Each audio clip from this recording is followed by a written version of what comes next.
Hey, gang, and you may notice something a little different. This probably will look a little bit better when I get Candace on the screen because we'll have two circles instead of just me. People are probably, whoa, what's going on here? But I thought that we would try this out. It's something new that StreamYard has on it, and you know me, I'm always liking to try new things. But if it's something that people don't like and they say, hey, I don't like y'all in the circles, um, then we don't have to do that. We can go back to the other way. But I thought this would be cool to try. I'm hoping that Candace, I'm supposed to have Candace and possibly Chris on here tonight. So I hope they're not having any problems getting on or the link's not working that I sent them earlier. Um, and I'm sorry, but the dogs do this every time. It doesn't matter when I get ready to do a stream.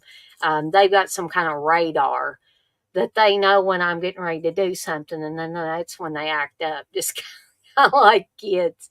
So hopefully, Candace and Chris will be able to join me on here at some point. Candace may have got behind on something; she may be finishing something up.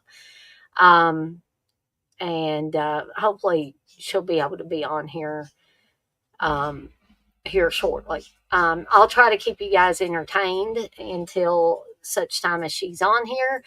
But what we're going to do today, in case you didn't know, is this is our Universal Monsters super special that I promised you guys and gals that we would do at some point in October.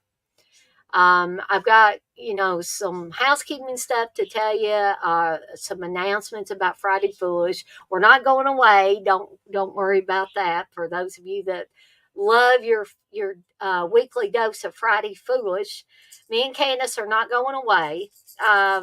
We're just simply changing the time in which we do the show. So Candace and I see Candace backstage now, and I'm going to add her here shortly.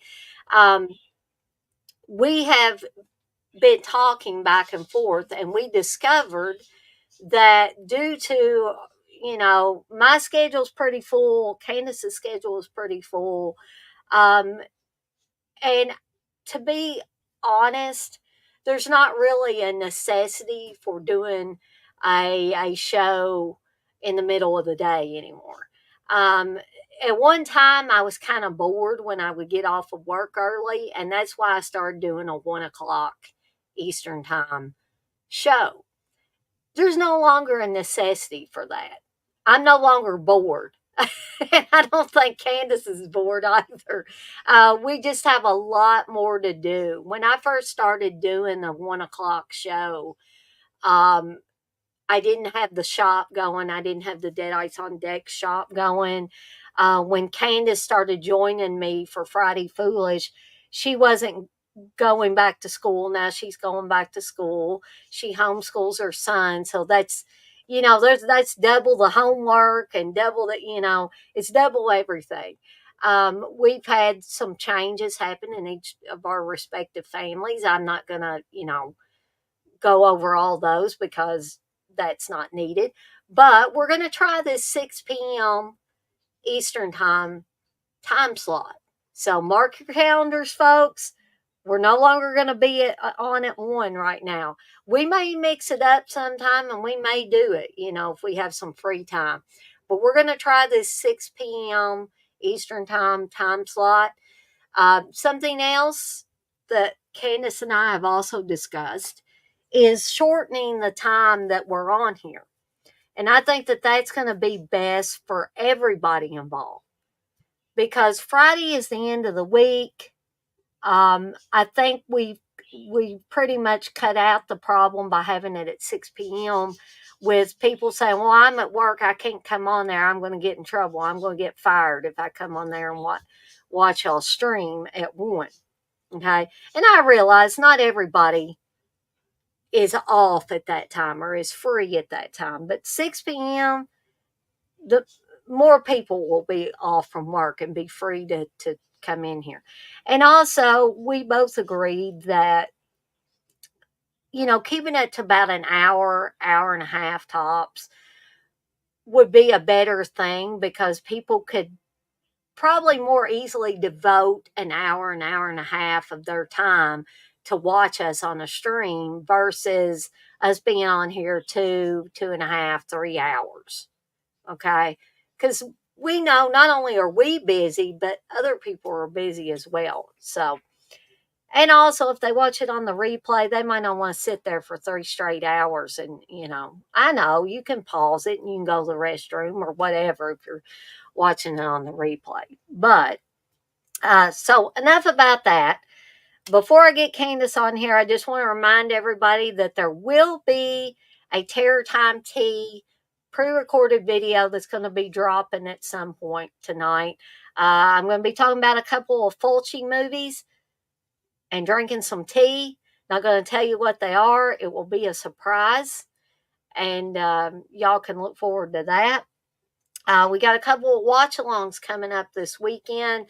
Saturday at 7 p.m. Eastern Time will be Lucio Fulci's The Gates of Hell, aka City of the Living Dead.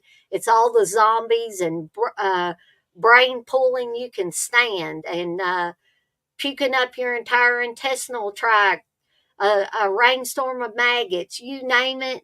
This movie's got it. So if you're in the mood for that this weekend, then this is going to be right up your alley. Again, that's going to be at 7 p.m. Eastern Time. Sunday at 7 p.m. Eastern Time will be The House by the Cemetery, which is another Fulci film because we are right smack dab in the middle of Fulci fall. And I promised you some watch alongs. So the advertising or the promotion is up for those on Deadites on Deck. So join me for that. If you want to actually join me live on the stream, please let me know and I will make sure you get the link to come on. I want as many people as we can get in here as long as everybody can behave themselves. I'm not going to go on and on about that. You know what I mean by behaving yourself on live on a stream. Okay. So I don't think I need to explain that to anybody. All right. So without further ado, I'm going to add Candice here. Hey, Candice. Hey, Dana. Do you like the circles around us today? Yeah, I do. And I hope that everybody can understand what I'm saying. My voice is still out, so it's not come back fully. So I may sound like I got a frog in my throat. It's okay if you get where you can't talk. Maybe Chris can join us here in a little bit, and he can talk while Candice gets her voice back if she Yeah. I mean, entirely. it's been out for a few, what has it been, like a few weeks maybe by now? Yeah, you've been having a rough time of it. I sound a lot better than I did though, so Yeah. that's a good thing. But I'm excited about this episode. I love Universal Monsters, something really big for me and Chris. So I'm excited about this one. I'm And I'll always excited though, but this one just kind of gets me, it gets me in the mood for the spooky season. Yeah, exactly. Universal Monsters, I think, are universally a fall, a Halloween type of thing. Now, you Yeah. can watch them anytime. There's no Yeah. law that says you got to watch them just in the fall. But that's when I gravitate towards them. And not only that, and we're going to talk about this today, and I think Candice will enjoy talking about this as well, even though I didn't mention it, but the Abbott and Costello Yes, meeting definitely. the various monsters. Yes. I love Abbott and Costello. I Yeah. just absolutely love those guys. I love Abbott and Costello, even though we're not necessarily going to be talking about the Three Stooges, but I love the Three Stooges Oh, as yeah, me well. too. I'm a huge Three Stooges fan. My grandmother Martha was huge into the Three Stooges. So I grew up watching them and just love, and I love the Marx Brothers. That's another, duo, Steve comedy loves the duo. Marx Brothers, yeah. Yeah. And Martin and Lewis, people like that. Mhm. The golden age of just cinema and TV, I guess you could say. They There was a plethora of duos, comedy duos, Yeah. which the Marx Brothers and the Three Stooges, that's a trio, but there was plenty of that to go around, and I just love it. I love slapstick, if I can talk, especially when it's paired with horror, Mm. like how Martin and Lewis did, the scary like type movie that they did called Scared Stiff. It's one of my favorite movies. And then you got the Abbott and Costello, meet the mummy and Frankenstein and Dr. Jekyll, Mr. Hyde and all that good stuff. It's awesome. I love it. Now, help me out here, Candace, because I'm sure you can help me out with this. I'm sure you're a big Don Knotts fan as Yes, yes, well. one of my favorite people. Now, what was it? The Ghost of Mr. Chicken? Was that the one? It just come to me. The title just come to me. But Yes. he did several films. He did The Incredible Mr. Limpet Mm. and a bunch Vegas Gone of West. Yeah. yeah, yeah, exactly. Yeah. Uh, but I think it was The Ghost and Mr. Chicken where didn't he go to a haunted house or Yeah, something he like did. that? That's one of my favorite movies, and one of my favorite movies to watch with my dad. We'd sit and watch it all the time. He was a huge Andy Griffith fan. We all are huge Andy Griffith show Mm, fans. And Don Knotts, to me, it was just a comedic genius. And yeah. The Ghost of Mr. Chicken was just, I mean, when I think about Don Knotts, that's one of the first things that I think of. Besides him, being Barney Fife. Yeah. But I love everything about the Ghost of Mr. Chicken. He went to a haunted house. He was this what do they call him? He's the guy that said he works at a newspaper, and he's Mm. the guy that sets the letters for the printing Oh, of the yeah. newspaper, and his name is Luther. Uh, And is that a typesetter? Is that what yes, they're that's what it's called? I believe that's what it's called. I was trying to think of the word, but I couldn't think of it. But he that's what he does. And Dick, which one is the second Darren? Dick Sargent? Oh gosh, I can't. There's Oh Dick my York god. and Dick Sargent. Dick York is the first one, but let me Okay. just make sure. I always get that confused. I know it's Dick Sargent. I know it is, but I have to do it because I'm afraid that if I don't, I'll be wrong and people will be like, "No, it was Dick York." No, but it's Dick Sargent, I'm pretty sure. Uh, I'm waiting for Chris to chime in here because he already said Luther there in the chat. Luther Haig what's his name? Luther Higgs, Chris. I think that was his name. Let's see. Yeah, Luther Higgs was his name, and it's Dick. Well, it don't show it. Oh, I know that he's the guy. It's not showing it on here. Oh wow. Let's see. Am I just overlooking it? It's Dick Sargent. I know it is. Well, it ain't showing it on here, but it's Dick Sargent. I know that it's the second one. But it also has a lot of the cast from the Andy Griffith Show, like Otis, the guy that plays Otis, and Clara. It's got her in it. It's got a bunch of people from the what's his name? Dana Burt Mustin, the old man. That he plays on the Andy Griffith Show. He's in all Oh kinds of yeah. things. Yeah. He's in it. Um, I wonder why he's not showing up here. Is Floyd the barber in there too? I don't remember him being in there. Yeah, it's Dick Sargent, Dana. I had to type It's it in, but he's not yeah, here he is.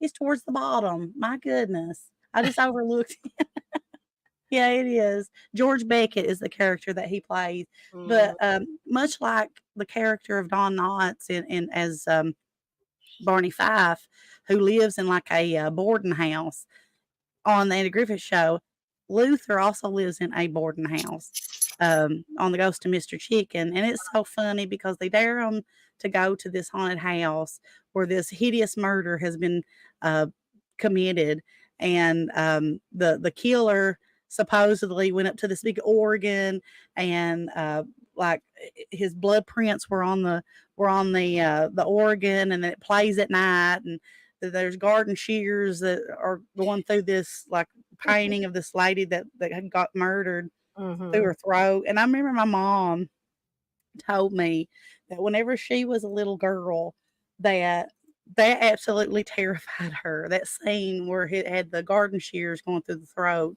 but Don Knotts is so funny. I mean, just the Yeah. way he was able to control his body, to where he was, like, shaking and just so scared and stuff like that. It's Mhm. genius. It Oh, yeah, is. I think Don Knotts was a comic genius, Yeah. in Yeah. everything he was in, including Mr. Furley on Three's Company. Yes, definitely.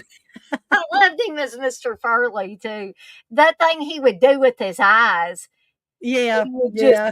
well, almost like he had googly eyes or something, so I loved him. I thought it was fun. But if you've never seen The Ghost of Mr. Chicken, I highly, highly suggest it. I need to watch that. I love it, and it's got one of my favorite, composers, Vic Mizzy. He also did the Addams Family, and he done all kinds of things. I have a record of a couple records of Vic Mizzy, but I love his sound.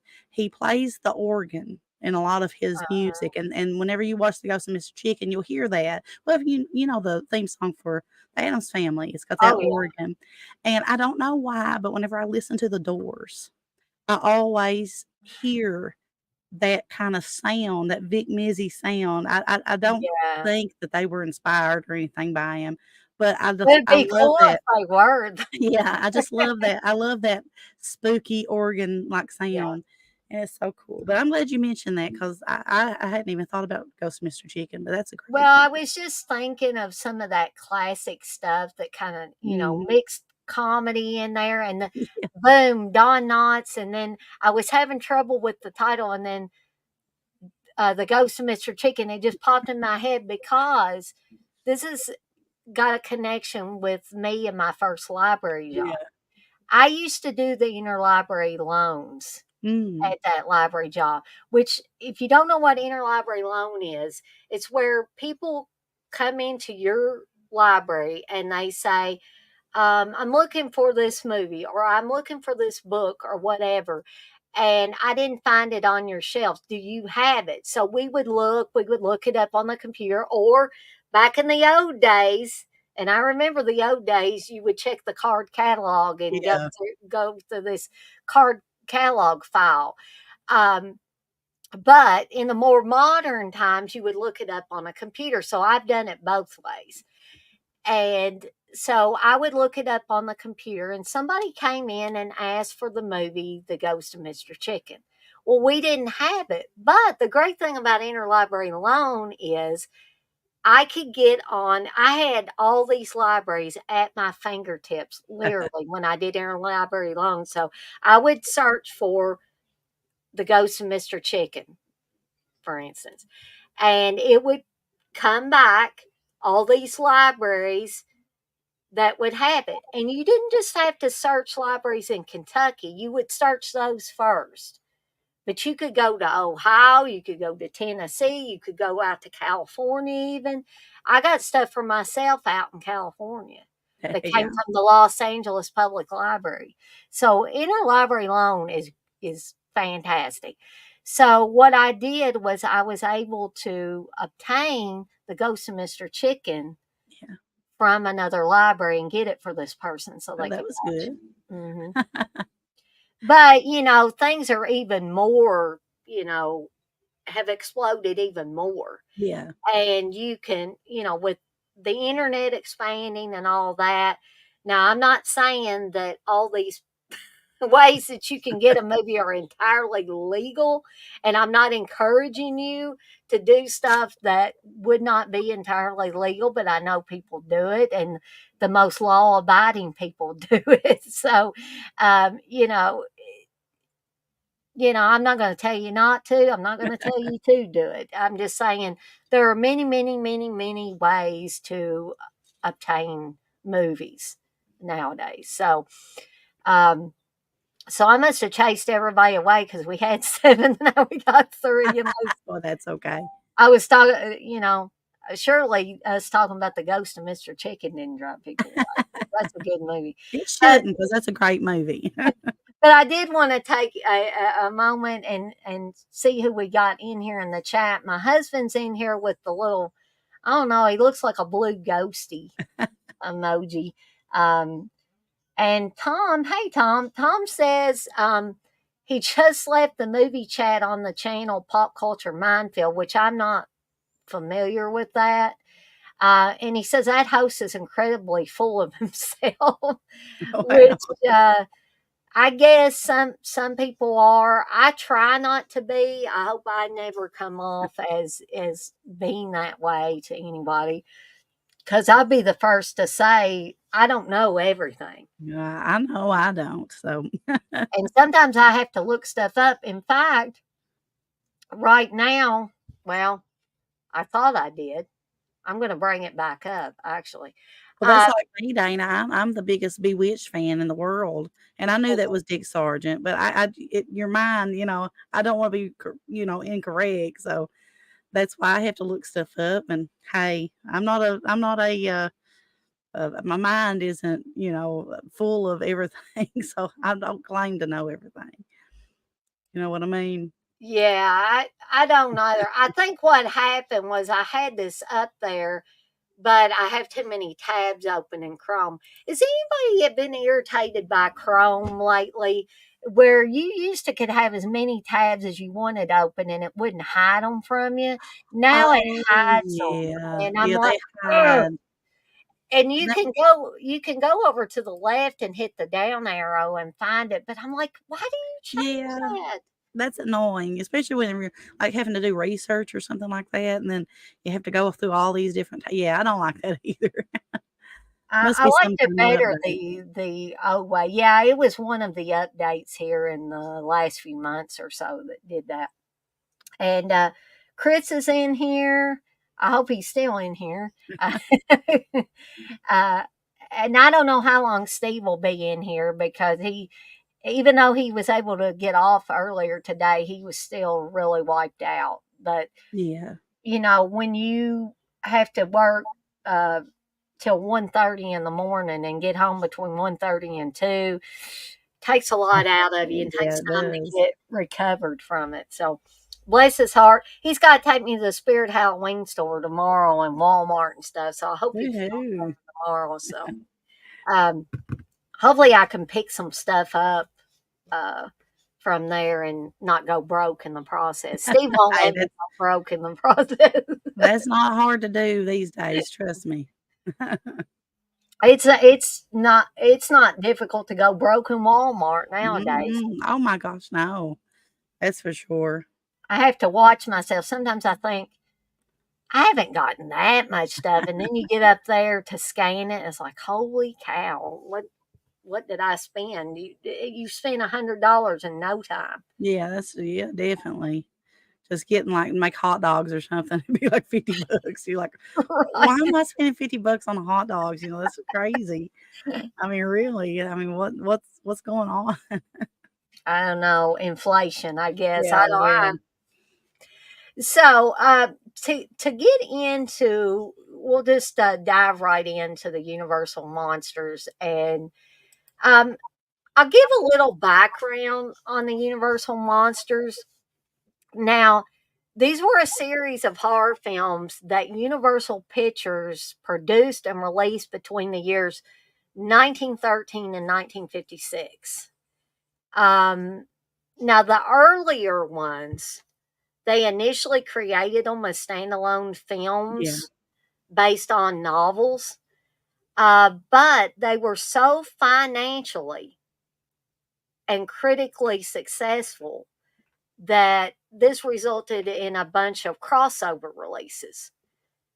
And people began, wanting to watch them on television. They began to be redistributed in the 50s on television. And they also developed the characters for other media. yeah. And then in the 90s, you can see how long this reach was Oh, going. yeah, In the 90s, it became priority one for Universal to promote their catalog with official packaging that presented the movies with the official franchise title. There were a number of VHS editions that came out, and their popularity continued into contemporary or modern times. I Yeah. mean, we're still talking. I mean, we're talking about them today, and it's Yeah. the year 2024. Most definitely. And Mhm. there's like been reboots, there's been remakes, just different types of things that have come off of that.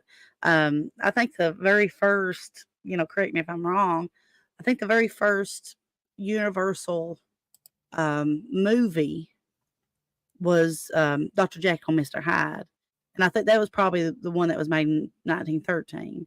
Um, but whenever it came from that, then you started getting into the Lon Chaney stuff. You got into like Yes. Yeah. the Phantom of the Opera and the Hunchback of Notre Dame, and then you bring it in Bela Lugosi, who's like Oh my one of the gosh. main faces Yes. well, Lon Chaney and Bela Lugosi, and then you got Boris Karloff with Frankenstein and the Bride of Frankenstein and um, Mummy. I mean, when you think of Universal monsters, you think of those classic. Lon Chaney Jr. as the Wolfman. You think of Boris Karloff as Frankenstein. You think of Bela Lugosi as Dracula Mhm. because it's the face of that. Then you got the creature from the Black Lagoon and stuff like that Yeah. too, that came later on in the 50s, I believe. Mm. Tom But mentions, I'm not sure if this was part of the Universal Monsters, but he says he always loved the Leopard Man from Leopard Man, 1945. I don't I'm think not, I've seen that yeah, one. I'm not familiar with the Leopard Man. I'll have to look that one up. That sounds Steve, if you're still nice. in here, do you know anything about the Leopard Man? Um, but Steve may not be in here. But since Candace brought Lon Chaney Jr. up, that he Mhm. was one of the ones that I wanted to really focus on as Oh, far yeah. as the werewolf movies, because I absolutely love Lon Chaney Jr. as I do Larry too. Talbot. I do. I think that Lon Chaney Jr. as that character for me is the most sympathetic of, the Frankenstein monster. Yeah, he's sympathetic at times too. He's childlike and Yeah. all that. He just doesn't know any better. Um, but there was something about Lon Chaney Jr.'s portrayal of Larry Talbot that really struck a chord with me. Yeah. And this was because he was a real guy. He wasn't a creation like the Yeah. Frankenstein monster. He wasn't made up of dead bodies and stuff like that. He was Yeah. a real guy who got bitten by a wolf and was cursed into turning into this man wolf, a wolf Yeah. man. And he always seemed so sad. It was And this curse that just befolded him, and it just you could he played that character very well. And mhm, then you have this incredible I'm talking about, especially for the time when the Wolfman come out like in the like 40, 41, 42, something like that. I can't remember. mhm. Um, this incredible makeup by the Oh legendary yeah, Jack Pierce. I mean, Jack who Harris was fantastic. did the Frankenstein makeup, did the mummy. I mean, it was incredible. I mean, I get chill bumps thinking about just how amazing this man made this makeup and made this look for these creatures. And the Wolfman is definitely one of my favorite makeups of Mhm. all time when it comes to that kind of I didn't mean to cut you off, but I just Oh, no, no, no. I want you to like interject in there, Candace, because that's what makes these conversations so good and so lively is when yeah, me and Candace both get excited about stuff and we're talking back and forth about things. Um, Chris says he thought Phantom of the Opera was the first Universal Monsters film in 1925. Chris, I think, and I could be mistaken. So don't take what I say as fact because I'm just going on what I think or I think Universal Monsters. It used to be called something else, like a 3 letter forget what it was called. And then they Oh, yeah. changed it over to Universal Pictures or Universal whatever it went over to. So I think whenever the Dr. and Jekyll, Mr. Hyde came out, it was called the company was called a different thing. I could Yeah. be wrong, and if I'm wrong, Well, let me know. no, I think you're right, Candace, because I'm scrolling through this information on the Universal Monsters, and the classic era for Universal Monsters was from 1913 to Yeah. 1956. Dr. Jekyll and Mr. Hyde, March 6, 1913, Yeah. is the That's what I first thought. one listed here. And then the second one is The Hunchback of Notre Dame, Yeah. September 2nd, 1923. And Phantom of the Opera is listed third. So maybe with the original name, and I can't remember what it was with the Hunchback and Dr. Jackal, but whenever it went to the Phantom of the Opera, it could have went over, and I could be wrong, but I mean that's just what I suspect. I'm not really for sure, but I mean if somebody could look that up or if they know, they might can let us know. But I love all this chatter that's going on in the chat. Tom says, I love Lon Chaney and the Alligator People from Yeah, 1958. Val Lewton. Yeah, Val Lewton. Didn't Val Lewton do Cat People? Wasn't that another one that Val Lewton did? I Or don't am I know. I've thinking seen Cat incorrectly? People, I believe, long time ago. Um, Chris says Universal's first horror film was Phantom of the Opera, however. Okay. Yeah, okay. I guess that would make sense. Hmm. Which I've seen. I haven't actually watched The Hunchback of Notre Dame, Oh, but I've seen footage of it, and it mhm. looks incredible. The Yeah, footage that I've seen of it. I really what I wanted to do before we did this show, and it never works out for me the way I wanted to, was I had actually wanted to refresh myself because I think Steve has Blu-rays and or 4Ks of the Universal Monsters movies. yeah. He's got a bunch of different sets and things like that. I would have liked to have done that too. Because I've seen 'em, the majority of them because I love them. Me and Chris love them. We watch them. We'd have marathons and watch them and stuff like that. I grew up watching them. He grew up watching them. But, Mhm. when you are set to do something like this, it's always best to be able to watch that kind of thing. But when you get busy, sometimes you can't do that. Yeah, but I think I'm gonna make it a point this Halloween season Mhm.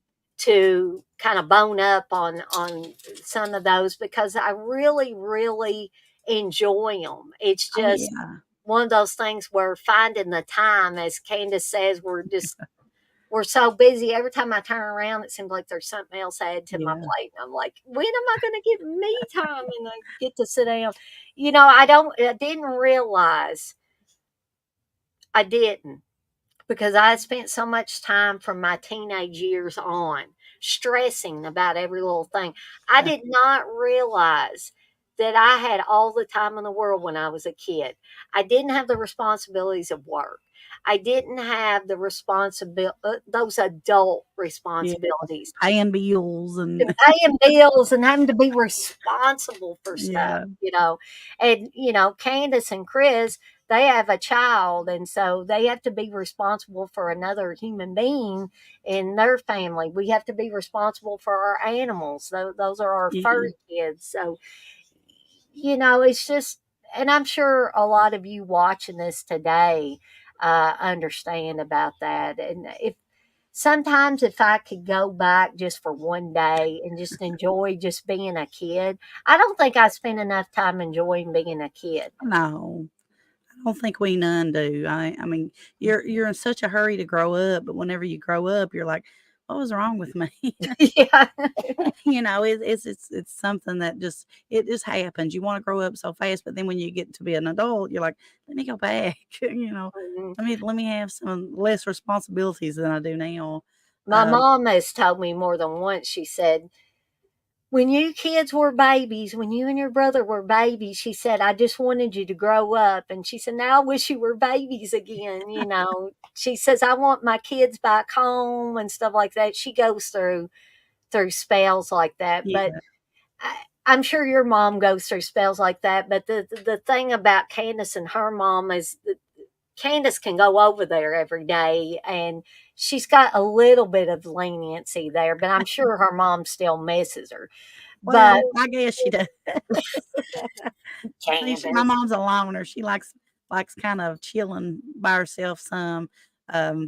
But I she think enjoys. everybody does that though. Everybody just Yeah, I love my husband dearly, but sometimes, and my mom told me this, and Steve, hon, if you're listening to this, if you're still in here, I don't mean this a bad way.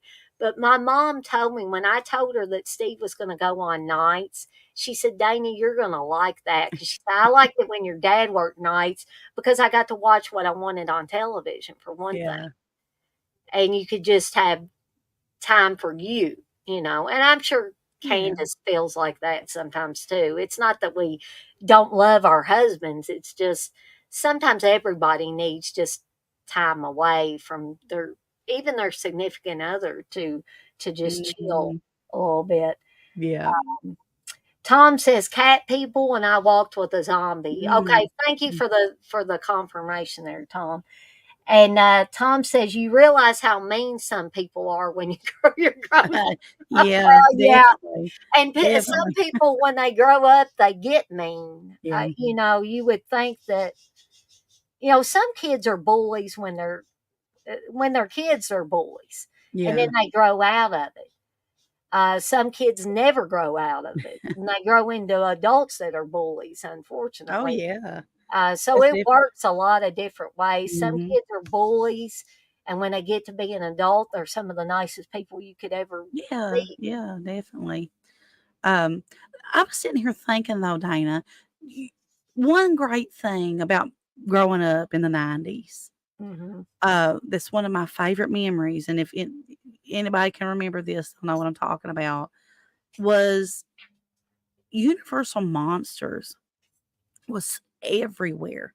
I Oh yeah, remember there being, like, snacks that were Universal Monsters. I yeah, mean, like, these little cookies I would get, and the packaging would be awesome, and they'd be these little, like, chocolate cookies or so I can't quite remember. I mean, it's been since the early '90s, and like billboards. I remember billboards that like they would be like saying, "Hey, watch this on probably Turner Classic Movies or something like that." I can't quite remember, but there was party supplies, yeah, they were toys, they were everything you can think of. Universal Monsters had taken a hold of, and Happy Meal toys. yeah, It was everywhere. Do you remember that? yeah. A little bit, not fully, but I do. As you were talking about that, Yeah. I was like, it was sending fireworks off in my brain. I was so obsessed with it and so immersed in it. This is, I was a little kid and this was something that I absolutely just I was so hypnotized by all of it. That's probably why I remember it all.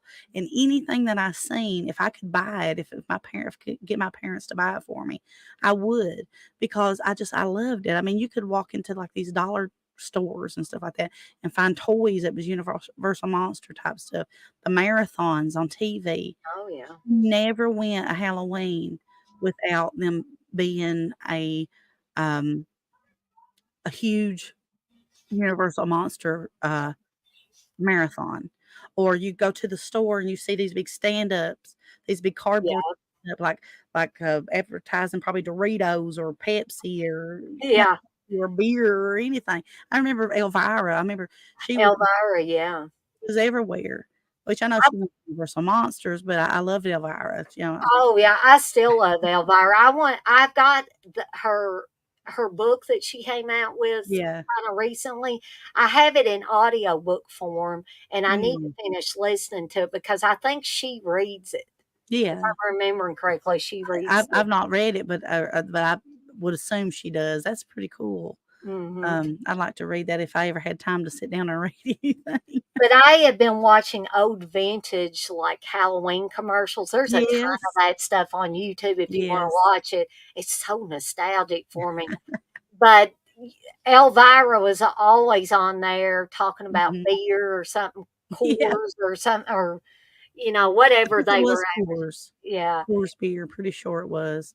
But yeah, I loved it. I mean, the '90s was so cool in so many different ways, but for horror, for especially classic horror mhm, and horror host and all that good stuff, because you got Joe Bob coming from the '90s, you got Elvira, you have so many, the Crypt Keeper. The yeah, '90s was popping. Yeah, using one of the young kids' terms, it was popping back in the 90s whenever it came to, like, this, like, kitschy horror type stuff. I Yeah, love it. I yeah. loved it. Tom brings up something else, and I'm glad that he did. He said, "Ever seen Fade to Black from 1980 with all those Universal movie characters?" I have, Tom. Now, for the life of me, I can't understand why I don't like Fade to Black more.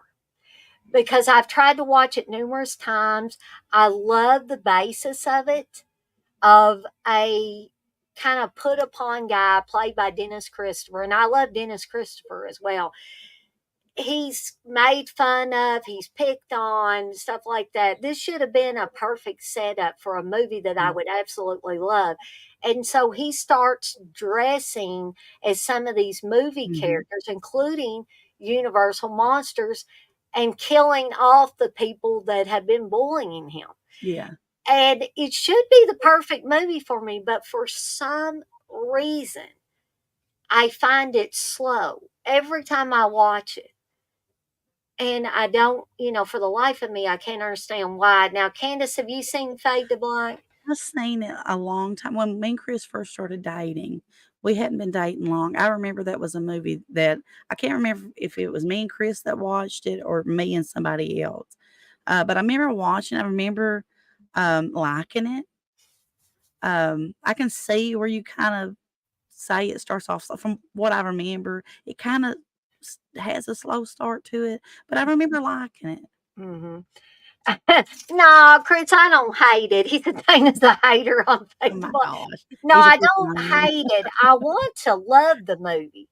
I don't hate it, but I don't love it. Mhm. I'm somewhere in the middle In of it. between of it, Mhm. it just didn't float your boat the way that you wanted it to, I Yeah, guess is I what thought it would be the perfect movie for me, and I've watched it more than once, and I still have the same reaction to it every time I watch I it. would actually like to revisit that film because, like I said, I watched it the one time. Um, it would be something I would actually watch again, because I Mhm. remember liking it. I do remember that.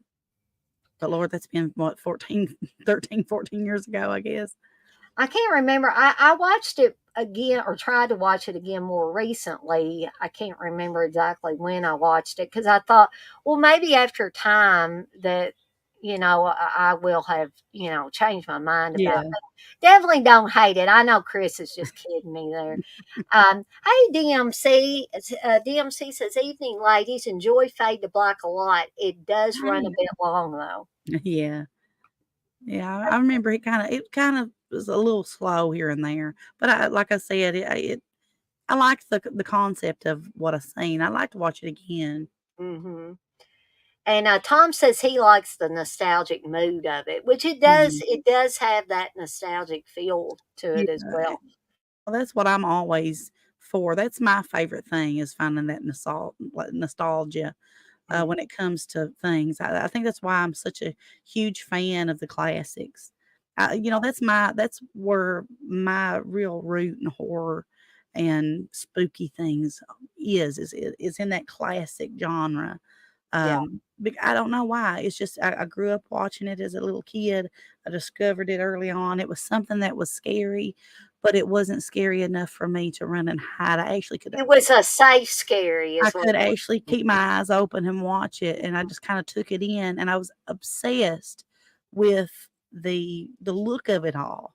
Like being Right. able to go see his look and Frankenstein, and I'm just thinking, how are these people looking this way? You're a little kid, you don't know about Yeah. prosthetics and about, makeup application and all that stuff. So you're thinking, "How are these people making themselves look this way?" It Hmm. was just so fascinating as a kid, seeing this stuff, and then you got the Phantom of the Opera, you got Lon Chaney was a genius. I've said this before Yeah. on your And stuff. Tom Savini in particular, speaking of special makeup effects and Yeah, special makeup effects guys, if anybody has watched anything about Tom Savini, mhm, he says that Lon Chaney yeah, was a big, huge inspiration on him. So mhm, much so that Tom Savini's oldest son, he named Lon yeah, after Lon Chaney. yeah. I remember Dana watching the Phantom of the Opera for the first time, and I was actually in school. when I watched it for the first time, and I was fairly young, probably in 3rd or 4th grade, and they showed it to us. We had been reading some stuff, like, going over, like, classic stuff, and I remember seeing his face for the first time when it actually revealed his face, Mhm. and I remember being scared. I mean, this was a classic film, but he was scary. He was really Yeah. scary looking to me, and, I love the Phantom of the Opera. It's got Mary Philbin in it. I really like her as a classic actress, but Lon Chaney, I can't even, like, Lon Chaney, I can't even, like, begin to express my love for him. I think Mhm. that he was gorgeous to begin with. I think so. He was a good-looking guy, Yeah. but he Had could that make his classic handsome, look. yes, but he could make himself look really Oh, scary, yeah. and he used a lot of innovative tools and stuff to make himself look that way that you wouldn't think of today. You know what? Here, this is the 20s. Yeah. The stuff, special effects wasn't really something that was, you know, front and center. They had to make this stuff as they went along, and he really, I mean, this is stuff that a lot of people can't even really create today without it looking too fake. He looked great. Yeah. He looked great when he did that kind of thing, and I think you probably would mirror what I say, Yeah. is that Lon Chaney to me is the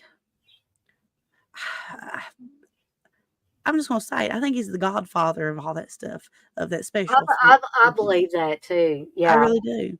Like, as Dio is to metal, I think that Lon Chaney is to horror and the special effects and stuff, because I think that he's a genius. He was a genius. And just like, a lot of the more modern special effects guys, just like Savini, and there have been other people that said that, Lon Chaney inspired them. I just pointed out Tom Savini because Tom Savini has talked about numerous times how Lon Chaney could almost make something incredible out of nothing. Yeah. He's like the MacGyver of special effects makeup. You Yeah. give MacGyver a stick of gum, and I know this was a show, but my dad would always laugh. Yeah, MacGyver could make a ball mouse stick of gum or something. But anybody that watched MacGyver, it didn't matter what situation he was in, he Yeah. could get out of it if he had a few little things. He could make something out of Yeah. anything. Yeah, it's I like think that same premise applies to Lon Chaney and his yeah, ability to take what little he had available to yeah, him and have amazing results from it. exactly. Yeah, and So, yeah, then you got Boris Karloff, whose face just he could manipulate. I absolutely like, but with Boris Karloff is when you're looking at Boris Karloff as the Frankenstein, or I'm a Hotep from the Mummy, or whatever he's playing, you can tell that is Boris Karloff, yeah, but he looks so scary and intriguing whenever you see him. I love the Mummy. I love Egyptian type things. mhm, So the Mummy was always one of my favorite um, Universal Monsters films. I loved it. Um, but when you see him as Imhotep, he looks like a mummy. He looks like somebody who is just dust. And I'm thinking, how he was perfect. Anybody else? Because I love oh my gosh, it's slipping my mind, Dana. Um, if Chris is on here, he can tell me. He's like shouting it at me because he knows I know it better than anything. Dad was a huge Gunsmoke fan. mhm. And Sam, the guy that plays Sam, Glenn Strange. My goodness. Oh, Glenn Strange, yes, I yes, love Glenn Strange as the monster, but it looks funny because he's yeah, actually the monster that's in the Abbott and Costello. Um, yeah, but nothing's gonna be better than Boris Karloff. Chris really loves Glenn Strange as the monster, and I do too. Don't get me wrong, I do. But something about Boris Karloff just really took that look and that's who you kind of think of because here and you got like the monsters that Hmm. kind of come off that universal monster. They I believe they even may have, I could be wrong, used like the molds and stuff to make those prosthetics for Fred Gwynn.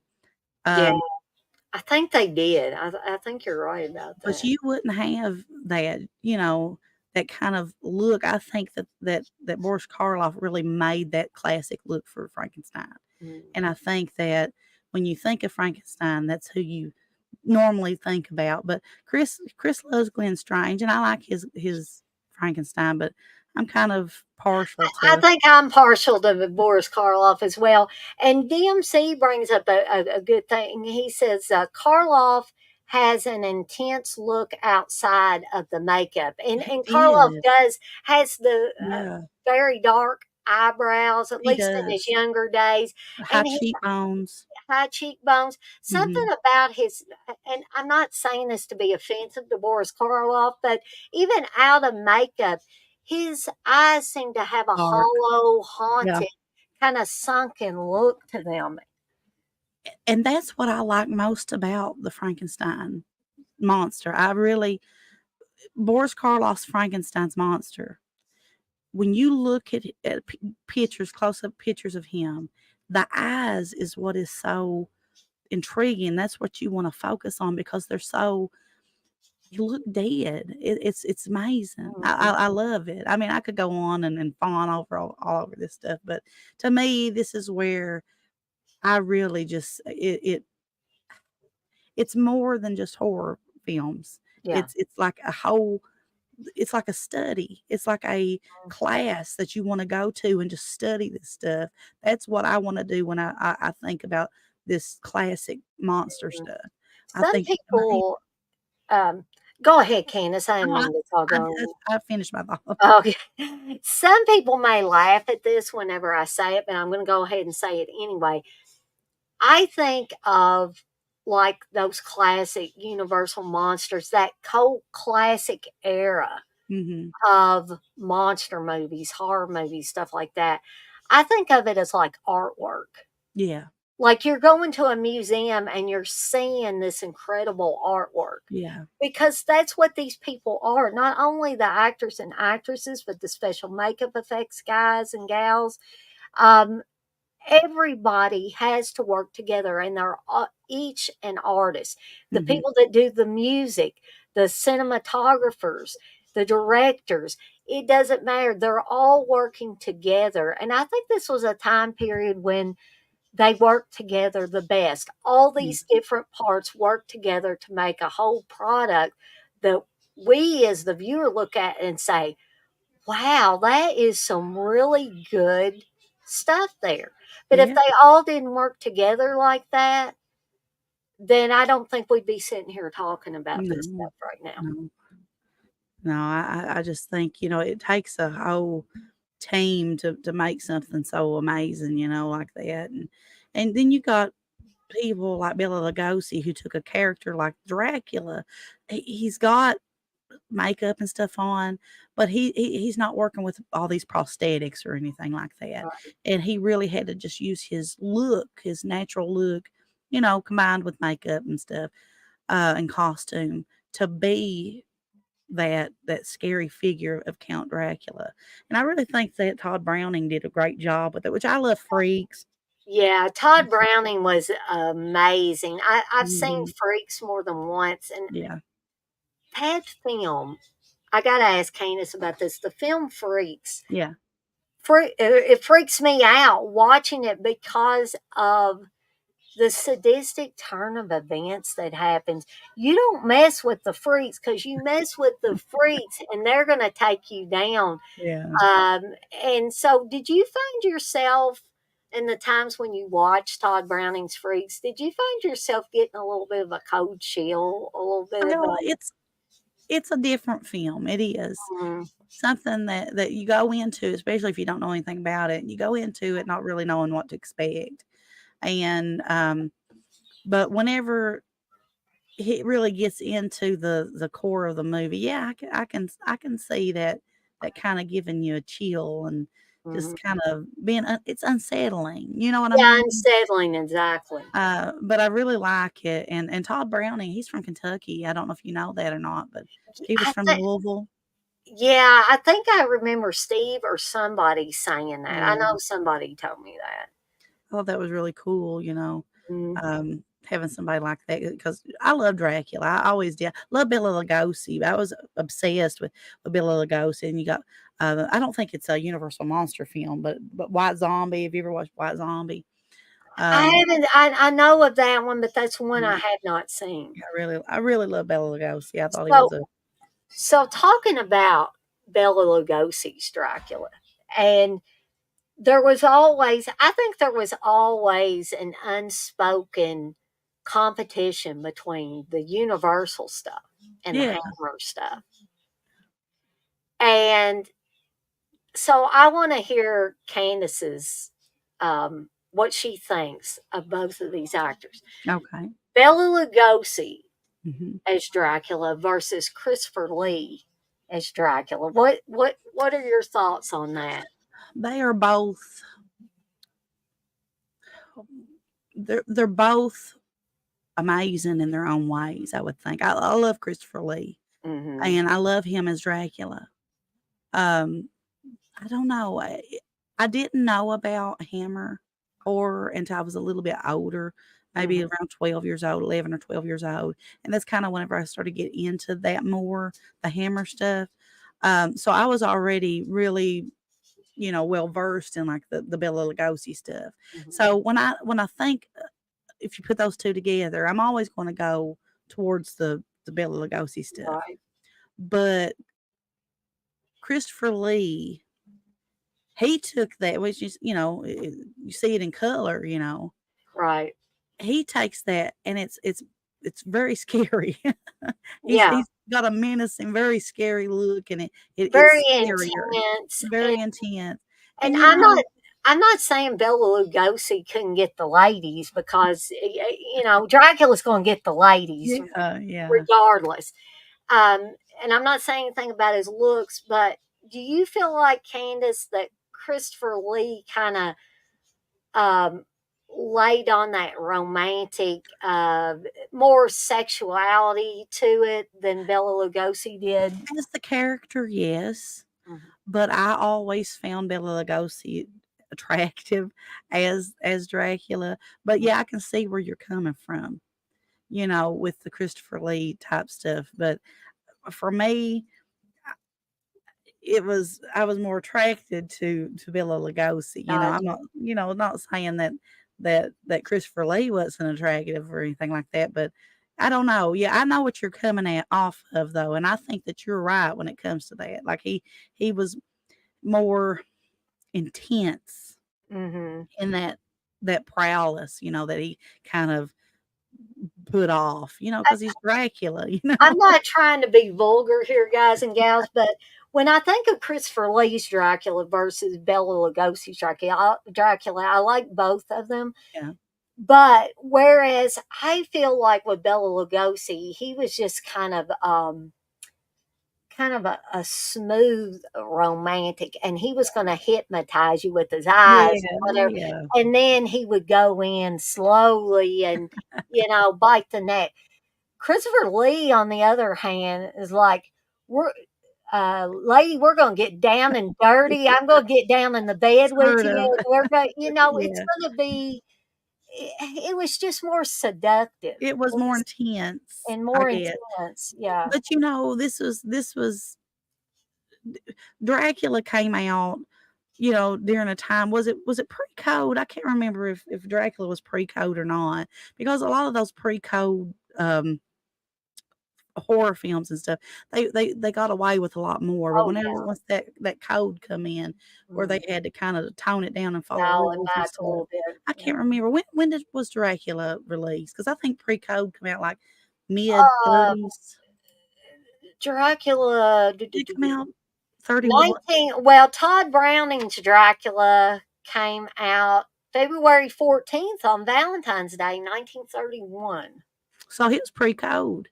So, they coulda got away with a lot more probably if they put that in there, but, um, I guess they just didn't want to make it not, they wanted kids, I guess, to be able to come and see it too. Right, Because yeah. they could get away with some stuff before that code came around. No, What was it I'm called, not like the wanting hate code? anybody to get the idea that I'm saying Christopher Lee ripped the woman's clothes off and stuff. They Chris does make a very good point. He said they were two totally different eras of film, which they Yeah. were. By the time Hammer Horror came around, the film industry was focusing more on sex appeal, Yeah, and he is yeah. correct. That came out in, like, the '60s, right? When Christopher Lee's he played I Dracula. That was '60s, right? I want to say yeah. And I think that Think so. probably the reason why I focus on Christopher Lee as Dracula so much is because I grew up more watching Christopher Lee as Dracula, and Yeah. See, mine was Bela the opposite. Lugosi came later for me. Yeah. See, mine was the opposite. So maybe Mm. that's the reason why we kind of feel the way we do. Uh, yeah, Chris says Dracula with Bela Lugosi was 1931. 58. So yeah, it was towards the '60s. I guess stuff started getting a little bit deeper around that time once it started hitting towards the '60s. And then it's from a different, it's not American horror, American horror probably they're were more strict on stuff and all that stuff, how that goes. But, you know, I say Tom says he says the British definitely, hit it. They were a little bit more lax whenever it came to what they put Yeah, in their films. until Mary Whitehouse and her like going crazy and saying all this stuff. We got to ban all this stuff. We got to keep people from watching. But pre the video nasties Yeah, era, they were a lot freer with different things. Because when I was going back and watching Hammer House of Horror, I was like, "Whoa!" I had forgotten all this nudity in it. And yeah, Steve told me that I think he told me when this first came out on television, they didn't have all that stuff in. There wasn't, obviously not full frontal boobage from the women and stuff like that because they couldn't do that. yeah. But when I guess they were re-released, then you start Oh, seeing yeah, all that nudity and yeah. sex and a little more violence and stuff Mhm. like that in there.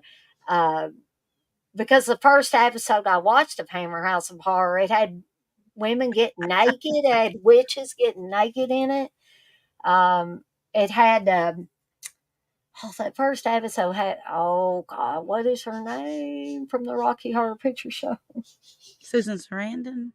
No, it was oh gosh, Patricia. What is her name? Somebody help me out here. I couldn't help you She when it played. comes to it. I think she played Magenta. She was Magenta in Rocky I'll Horror. look it up for you. I don't you know me and the Rocky I'm Horror Picture. probably yeah. Candace is not a big fan of the Rocky Horror Picture Show. Let's Uh, see, Dana. I didn't think I would. Patricia Quinn. Yeah, Patricia Quinn. That's got Patricia Quinn getting naked. She's a witch in the first episode of Hammer House of Horror.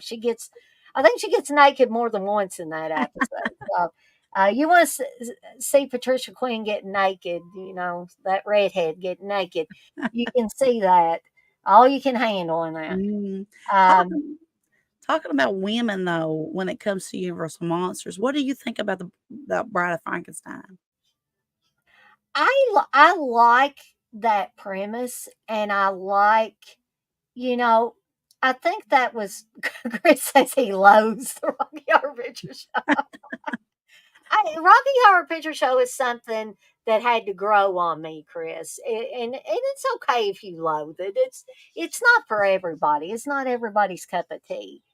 I think I appreciate the entertainment value, but some people may not find it entertaining. They may Yeah. find it weird, and I actually did find it weird the first time I watched it. I'm like, what in the world? What is the allure of this movie? That's exactly what I thought. Yeah, 'cause I like the idea of it, and I love the costumes and stuff, and I love Meatloaf, and he's in it, and I love Tim Curry, and I think Tim Curry Temporary, looks awesome as yeah. Dr. Frankenfurter, but it's I think it was the music. I just it didn't jive with me. I didn't like it. It was just I Oh, don't wow, know. Chris must really hate it. He said it can grow itself straight to Yeah, hell. he don't like it at all. He Sorry don't about like that, it. Chris. I'll try not to talk about Uh, no, but I love the Bride of Frankenstein. Bride of Frankenstein. I always want to call it the Bride of Frankenstein. I think the official title is Bride of Frankenstein.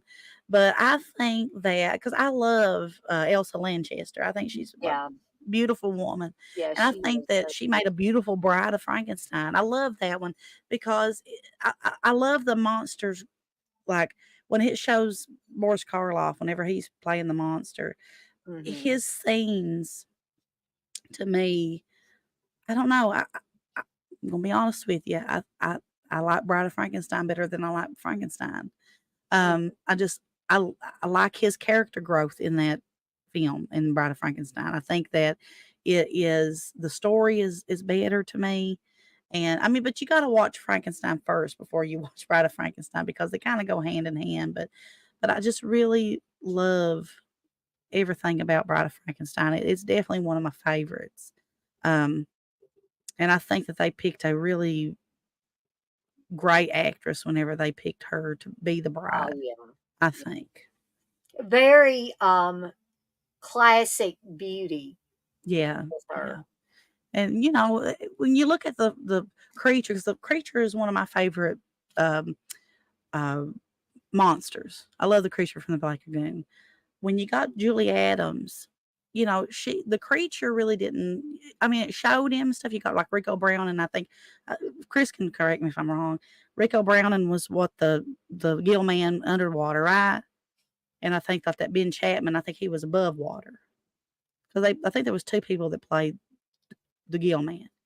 But Julie Adams is really a main focus of that. Sorry, my phone's giving me updates. But That's Julie okay. Adams was a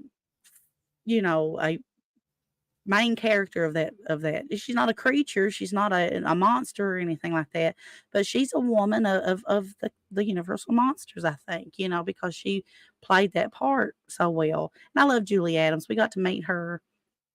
I think it was at a horror hound one time, and she was so modest and so cute. Chris had purchased this drawing, and it had her naked.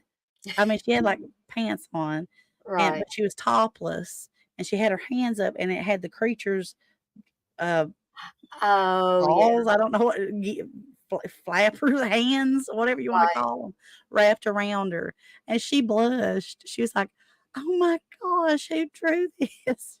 She was just really modest, and Uh, her son was with her, and he said, "I think this has embarrassed her," but she was, like, laughing. She was a good sport about mhm, it, but she was really, really modest, had that classic kinda, um, way about her. So yeah. that was a thrill getting to meet her. Um, 'Cause, I had grew up watching The Creature from the Black Lagoon, and I'm like, Mhm. "I'm getting to meet this woman," it's awesome, Right. Yeah, you know? it's sometimes when you meet people, it's just like the dream becomes a reality, Yeah, yeah, and I'm not gonna go on and on about Robert England, but that's how it was for me, yeah. getting to meet Robert England, and Candace can attest to Oh, that. yeah, definitely. I was Yeah. on cloud 9 after. That was a great I've met him more than once, but that was one of my favorite, times of meeting him because I got to see Dana. I got to see how she got to react with him and interact with him, and he was such a sweet person, you Sweet, know? sweet man, even in that short amount of time, Uh, you could never imagine that that man played Freddy Krueger. It just, that's what a great actor he is, that he yeah. could play that kind of character, but he can just turn it right off Mhm. and be the Yeah. sweetest guy ever, even though he had the glove on, and he had Candace's braid in that glove. Yeah, that was I was like, "Oh my gosh, what's happening?" I I told Dana I just joked with her. I knew it wouldn't happen. I mean, his glove wasn't, like, sharp or anything. I said, "What if Right. he grabbed my braid and it just, like, chopped it off on accident?" Uh, It would be so funny. I would have to laugh myself, if that did happen. Like, Robert even chopped my hair off. No, I it can was imagine his face if something like that happened. He'd be like, if somebody could, like, wear false braids, and then whenever he picks it up, it just fall off. That'd be a terrible thing to do. yeah. I know I Robert sound England be, oh my gosh, I cut your hair off. But evidently you were right. Chris says, yeah, Rico did the water scenes. yeah, I thought so. And hey, Batman, it's good to see Hey, you in here. I hadn't seen you in here for a while, so that's good. hope you're Um, doing well. Me too. I hope McDonald's isn't bringing you down, or McHale as he calls. Yeah. Uh, Chris says, Dana, do you know who Robert England enjoys listening to the most when it comes to music? Uh, I'm drawing a blank, I Chris. told you. You remember I told you what Chris had told me, Dana, and we were joking about the I probably just forgot, Candace. My brain's mush. Bob Marley. Do you remember that? Yeah, I We was talking remember about him dancing around his house. that. Oh my goodness. Now I'm having images of Robert England dancing around his house to Bob Marley, Yeah. Oh my talking goodness. in a Jamaican accent. Oh my gosh. Oh, That's anyway, funny. I promise, guys and gals, I'll get off the Robert Which England. I love Bob Marley, don't get me wrong. I mean, I I'm a love Bob Marley too. big Yeah. Bob Marley and the Wailers fan. I always have been. I just had a vision of Robert England and stuff he wears around his house, just evolving to Bob Marley. Um, Batman, you say, yeah, I've been working, taking care of my mom, and playing on the PS5. Well, the PS5, I guess that could be a stress reliever. I don't know. I suck at games because I do too. I just suck at games, and sometimes it's not a stress reliever for me. Um, I haven't played my um, my Texas Chainsaw Massacre game in a while, and has anybody played that new the new add-on or update or whatever? Because like me and Chris, what, I've got Chris on my mind. Me and Steve, sorry, don't mean to mention your husband when I'm supposed to be talking about my husband. I That's had Chris okay. on the brain. I think it just popped out there. Me and Steve were, I think, watching somebody play that new add-on, and I was like, "What the heck? This doesn't even have anything to do with Texas Chainsaw Massacre." And Steve's like, Dana, it's just an add on. I said, yeah, but it doesn't make sense. It doesn't really have anything to do with Texas Chainsaw Massacre. It's like it's a totally different game. I was like, but that's just me. Um, Batman says he can't wait to play the Rocky Horror game. I'm going to try not to talk about Rocky Horror for a while. Chris says he loathes that. You can talk about it though, Batman. Uh, Chris says the new Killer Clowns game just added new character skins of Elvira and Tom Savini. That's cool. Wow. That's cool. Now that I could get behind, but this new update to Texas Chainsaw Massacre, it just seemed to come out of left field. And I I know don't. Noah he wanted to play that new Killer Clowns game. He loves Killer Clowns, so we need to get that for him. But me and Candace are almost getting to the hour and a half mark, so we'll talk about 15 more minutes about this, and then we'll call it a night. But that does not mean that we can't revisit this at a later time. I just was trying to keep an eye on the time because, like I said earlier, I want to try to keep these a little bit shorter so people don't feel like that they gotta, give us 2 or 3 hours of their time every time we Yeah. do one of these. So if we don't touch on something that you wanted to know about the Universal Mhm. Monsters or wanted to know our opinion on, never fear. I'm sure we'll have a second, maybe third one of these at some point in time. But before we got off here, I definitely wanted to touch on the Abbott and I Costello. was getting ready to mention that if you didn't. I figured you would mention it though. So in this last 15 minutes, we'll devote that to the Abbott and Costello. If Chris is off work, because this is one of his favorite things in the world, Dana, I would like to invite him on here if that's okay. Chris, do you still have the link I sent you earlier? I mean, you're welcome to hop on. If you need me to send it to you again, I can do that. While we're waiting on his response, I'm gonna show some of my little, well, mine and Chris's. I better say mine and Chris's, because he'll get mad if I say they're mine. Well, I will be right back. I'm going to go get a refresher on my drink. I'm gonna show some of these. Oh, cool. The sideshow. What are these, Chris? 12 inches. I think they're 12-inch figures. I don't know if you can see them very good because we got. Let me push this out of the way for a second. Got the Wolf Man. You probably can't see them very well, but I love these figures. I don't know if anybody else collects these or not, but we love them. They're a little bit older. These came out, let's see, I forget the years these started coming out, but this is from 2002, and that was the Wolf Man. And one thing that we didn't talk about was London After Midnight. I don't know. I'm sure everybody knows what London After Midnight is or was, but it's the lost film, the lost Lon Chaney film, which I would love for somebody to find. Apparently, it got burned up in a fire, but I have a figure of that, or we have a figure of that. I thought that makeup was so killer. I thought that, I said, if that hadn't got burned up or lost or whatever, that would have been such an awesome thing, an awesome movie, I think, because that makeup is absolutely amazing. I think Lon Chaney just went above and beyond of that makeup. You can't really tell anything from them, but just look at that. Look how scary, look at those teeth.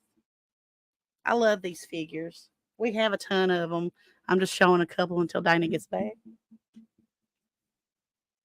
Here's the Dracula. The black and white ones, I think these are the silver screen editions. You got Bela Lugosi there. And it goes with like rats and a bat and a piece of like cobblestone. It's really cool. And I just love the boxes they come in.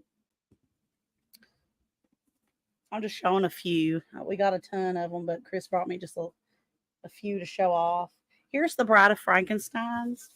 Let's see. I got two of those. I think I got the one with the monster on the back and the one with the bride. I really like it's got the classic poster art on the front of this one. It's got her. It's got like, let's see, a heart and just like a jar. It's really cool looking. She's in color. This is a colored version. I really love these. Here's Boris Karloff in The Bride of Frankenstein. I guess it is The Bride of Frankenstein because it says The Bride of Frankenstein. I wish I could get these closer and better, but they're really neat looking. If you've never looked these up or you like collecting stuff like that, I highly suggest them. I think they're awesome looking. And then I have just he brought this one in here too. It's just the regular Frankenstein. Sorry about this, folks. I got to talking to Steve back there. I went to the restroom. He was back there getting ready to lay down, and we got into a discussion about clothes and stuff. So. That's all right. I'm just showing off these sideshow figures. Here's the colored version of Frankenstein's monster. Oh, cool. Can't really see them because there's glare and all that stuff. But I love these figures. I don't know if you've ever seen them before, Dinah. I think I've seen some of those, but they're really the 12-inch. Cool. Mm-hmm. There's Phantom of the Opera. This is the one where he's got the red. Wish you could see these better. Those are I can really see the cool. face. The face looks really cool on They're there. really cool. I mean, they're very detailed and stuff. These are from the early 2000s, but they're really awesome. And here's the yeah, here's just the classic one where he's just got his Mhm. outfit on. It comes with like the little mask. I know you can't see that, but it's really cool. I mean, look at that makeup, Dana. Look how Yeah, scary that that's is. amazing. That's scary. I mean, it is. He just even the part in the hair. I think that it works so well. I think I was just showing those off a little bit. I That's love good. these. I mean, because it goes along with what we're talking about. Yeah, So, we have a ton of these. So I started collecting those whenever me and Chris first got married. I think we might have bought one somewhere. I don't know if Chris is coming on or not. Um, yeah, I we mean, I'd be happy to send him the link again if he needs it. but if not, we can just give me a second. Let me run and just see if he's just give me a Okay, second. I'll keep everybody entertained for a while, or I'll try to, folks. Um, but has anybody got anything they want to, talk about or bring up while we're waiting for Candace to come back? Maybe Chris will be able to join us. We can talk about anything. Has anybody got their Halloween costumes all lined out for the impending holiday season? I've got mine. I'm going to be Laurie Strode for Halloween this year, and that's the Jamie Lee Curtis Sorry Laurie about Strode. that. That's okay. I was just And talking about my Halloween costume that I'm going to be Laurie Strode this year for. oh, awesome! Yeah, that's he is tied up right now. He's not going to be able to talk about it, but we can go ahead and talk about it. Okay, well maybe Chris can come on and talk about it at another time. Yeah, yeah, So, yeah, this is one of my favorite offshoots of yeah, Universal definitely. Monsters is the Abbott and Costello stuff. And Hmm. as I've said before, Abbott and Costello, it's Abbott and Costello meet Frankenstein, right? Yeah, that was the first one that they did. Yeah, it's got. But they actually have numerous Mhm. monsters that they run into Oh in yeah, this one. Now, this is the one that Steve shows on our big screen TV in the living room every Halloween for two reasons. Me and Steve love it for one yeah, reason. And number two, it's a safe movie to have playing in the background when the trick or yeah, treaters come up to get candy. You don't want to have something with two people having sex, some full yeah, frontal nudity from a woman. You really don't want to have people getting slashed to death and yeah. chainsawed. And No, so I usually save that stuff for after the trick or treaters have come when I'm just sitting there watching it. you'll scar some trick or treaters. Show us that Well, stuff. I think Steve scarred a young girl one year when he had drank a little bit and he was being silly, and he ran out and chased this girl all the way to her parents' vehicle. She dropped part of her candy and Oh everything else, no. but thankfully the parents were good sports and they didn't get mad. They were just laughing, but Yeah. you know. But yeah, you definitely don't want to scar these trick or treaters. No. No, well, that the Meets of Frankenstein, that's a good one. It's got, Lon Chaney Jr. and, Hmm. reprising his role as Larry Talbot and the Wolf Man, and then you got Bela Lugosi as Dracula, and Glenn Strange actually plays the monster in that one, Yeah. and then you have Vincent Price as the Yes, voice of the the late great Vincent Price. I absolutely love Vincent Price. That's Chris's favorite person ever is Vincent Price. He absolutely and then he's got Abbott and Costello comes in close, probably second or third. He can come on there and say, but he's a huge Abbott and Costello fan. We all are, but Chris is a really huge Abbott and Costello. I wish I had that box that I made for him.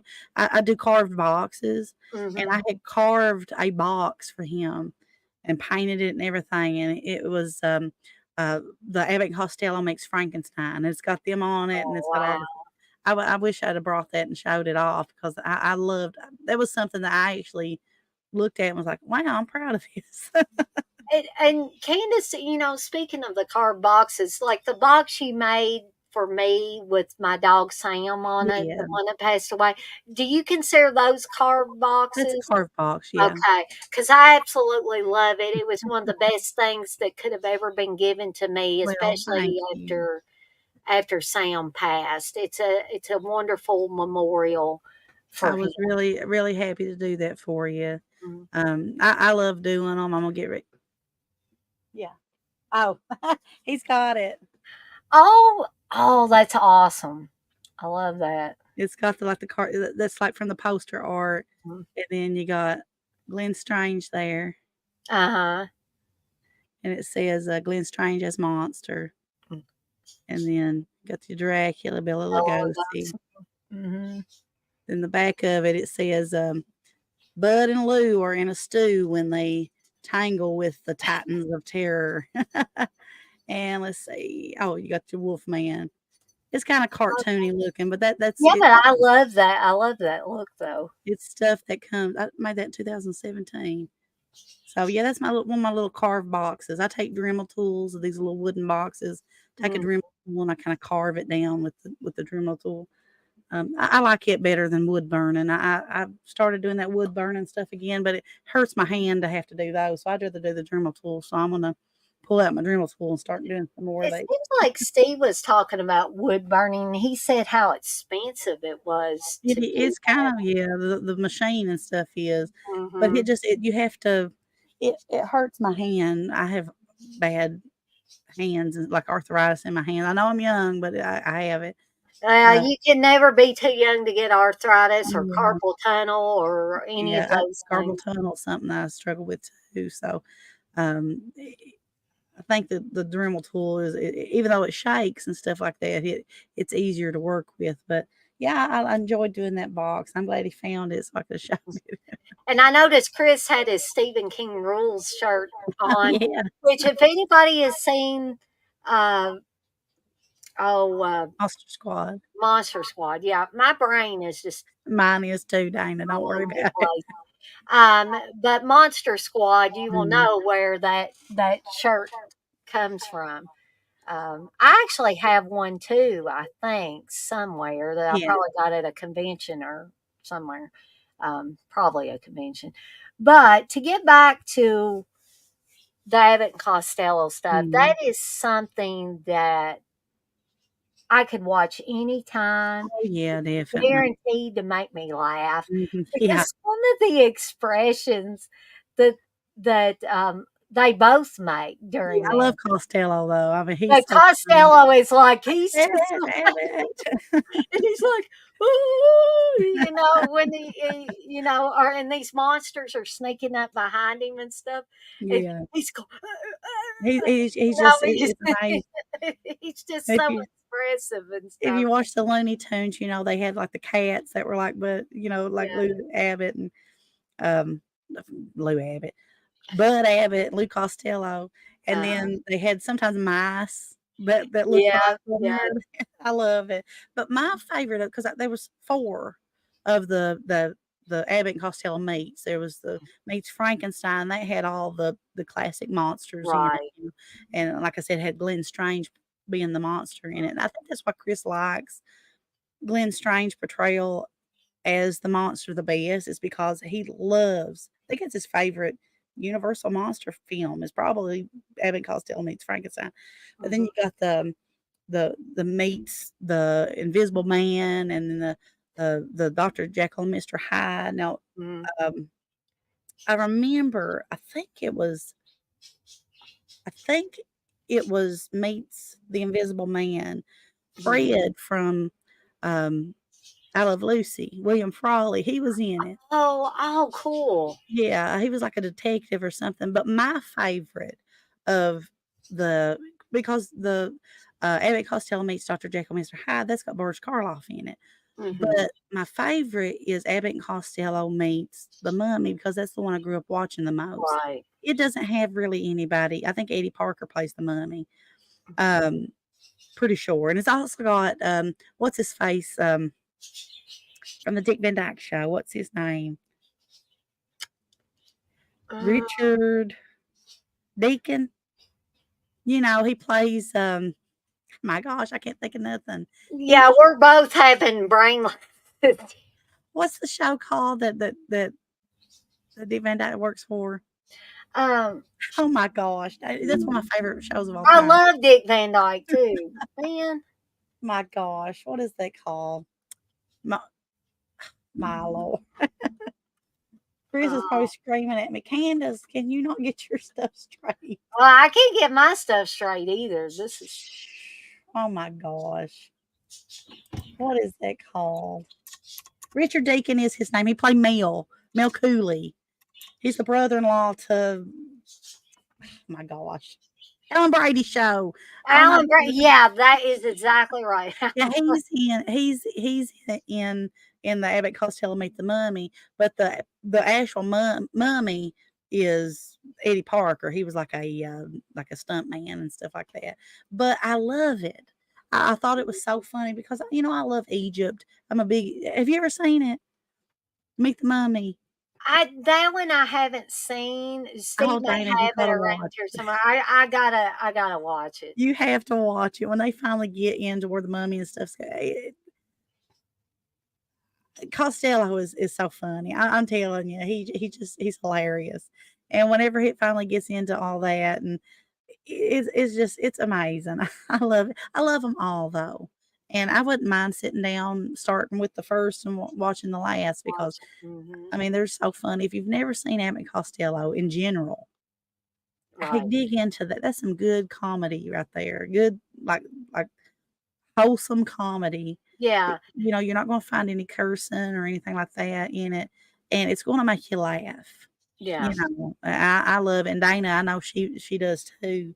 Yeah. It's wholesome stuff, but Sometimes I like watching good, clean comedy, and sometimes I will turn it over and watch Eddie Murphy or something. And ain't nothing wrong with that. Eddie Murphy's not too clean Oh, sometimes. Lord, no. I grew up watching my dad, he was watching the stand-up stuff, what is Delirious, is that one of them that he's Hilarious. I absolutely loved him and when Richard I laughed. Pryor, my dad was a huge Richard Pryor fan, and Oh, my dad always I was wa as I well. probably shouldn't have been watching or listening in on any of that stuff, but And Dad used to tell all of us, he would be like, he wouldn't give specifics, but I always thought, because I grew up watching things like Sanford and Son when it was yeah, in me too, it's one of syndication my and favorite stuff, shows. and Aunt Esther on there. I just thought, this is good, clean fun. And Dad told us when we got a little older, he said that the lady that played Aunt Esther She's had not good some and clean. dirty stand-up Yeah, comedy, yeah. and Red Oh, Fox did Red too. Fox did too, I have his albums. I have his al my grandma and grandpa, my mom's mom and dad, they always talked about having these Red Fox albums. Always talked about how they were dirty and they liked them. They would sit around and listen to them and stuff. Well, I actually found some of his albums, Mhm. when we went to Memphis one time, me and Chris, and I was like, "I gotta get these. I have to get these Red Fox." And they're hilarious, but he was dirty too, so, Sometimes he's you not can Fred have your Sanford. comedy clean. You can have it Mhm. squeaky clean. Sometimes it's good to have a little dirty comedy in there when you get of age, Yeah, but watch it. Chris is right because I had that VHS growing up. There's also Abbott and Costello Meet the Killer, Boris Yeah, Karloff. he's That's right. right. Yeah, I had that. I watched it growing up too. I forgot all about that one. I'm glad he mentioned that. Hmm.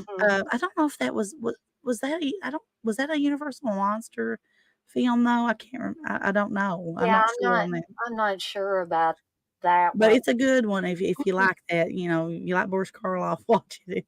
It's a good one. Anything Abbott and Costello, anything Jerry Lewis and Dean Martin, I love Jerry Lewis, but I Hmm. never really cared for his stuff outside of Martin and Lewis. Right. Now my dad liked anything that Jerry Lewis was in, but Hmm. me, I had to have Dean in there. I love Dean Martin.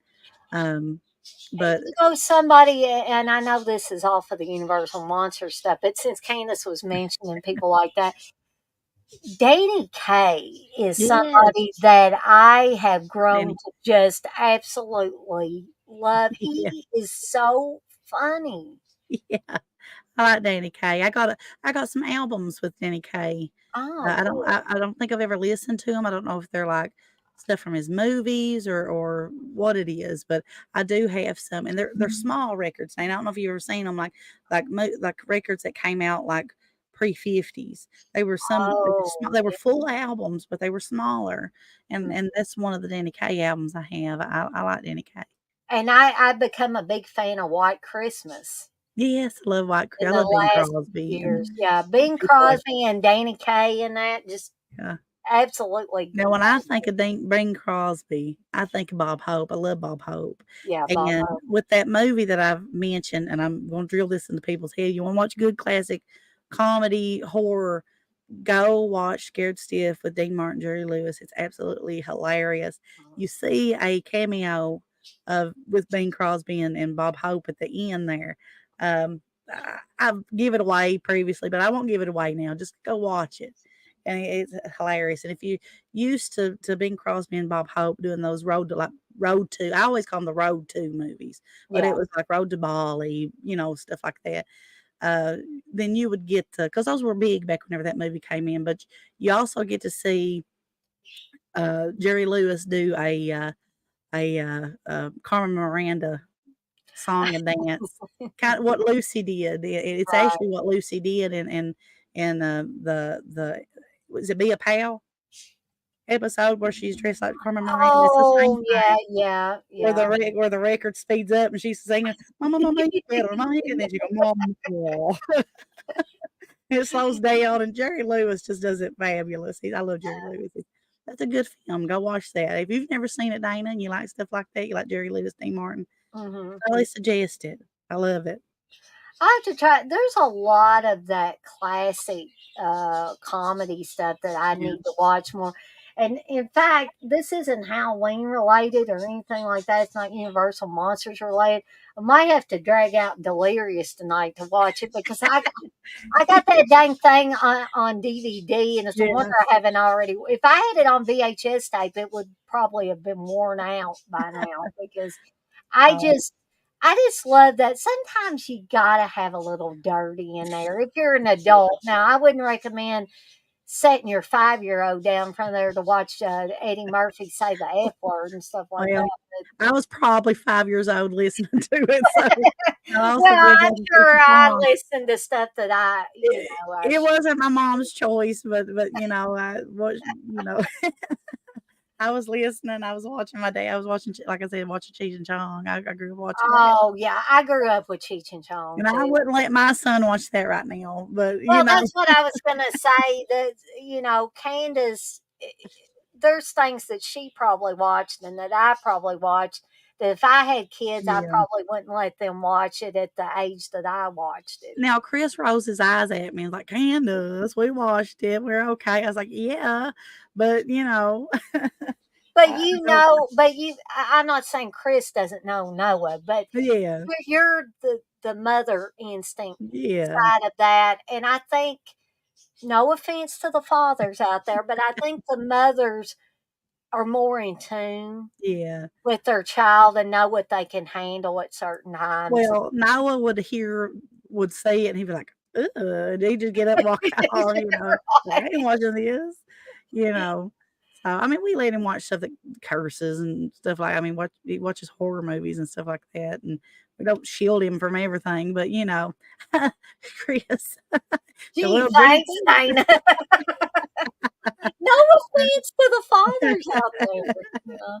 My No, but dad would always be more lenient with us than mom would be, but it oh, was yeah, usually about mom didn't want us, me and my brother, out of her sight. If we went out in the yard, she wanted to be able to see us from the kitchen window. yeah, If she could not see us from the kitchen window, she'd be out there yelling, Jason, Dana, where are you?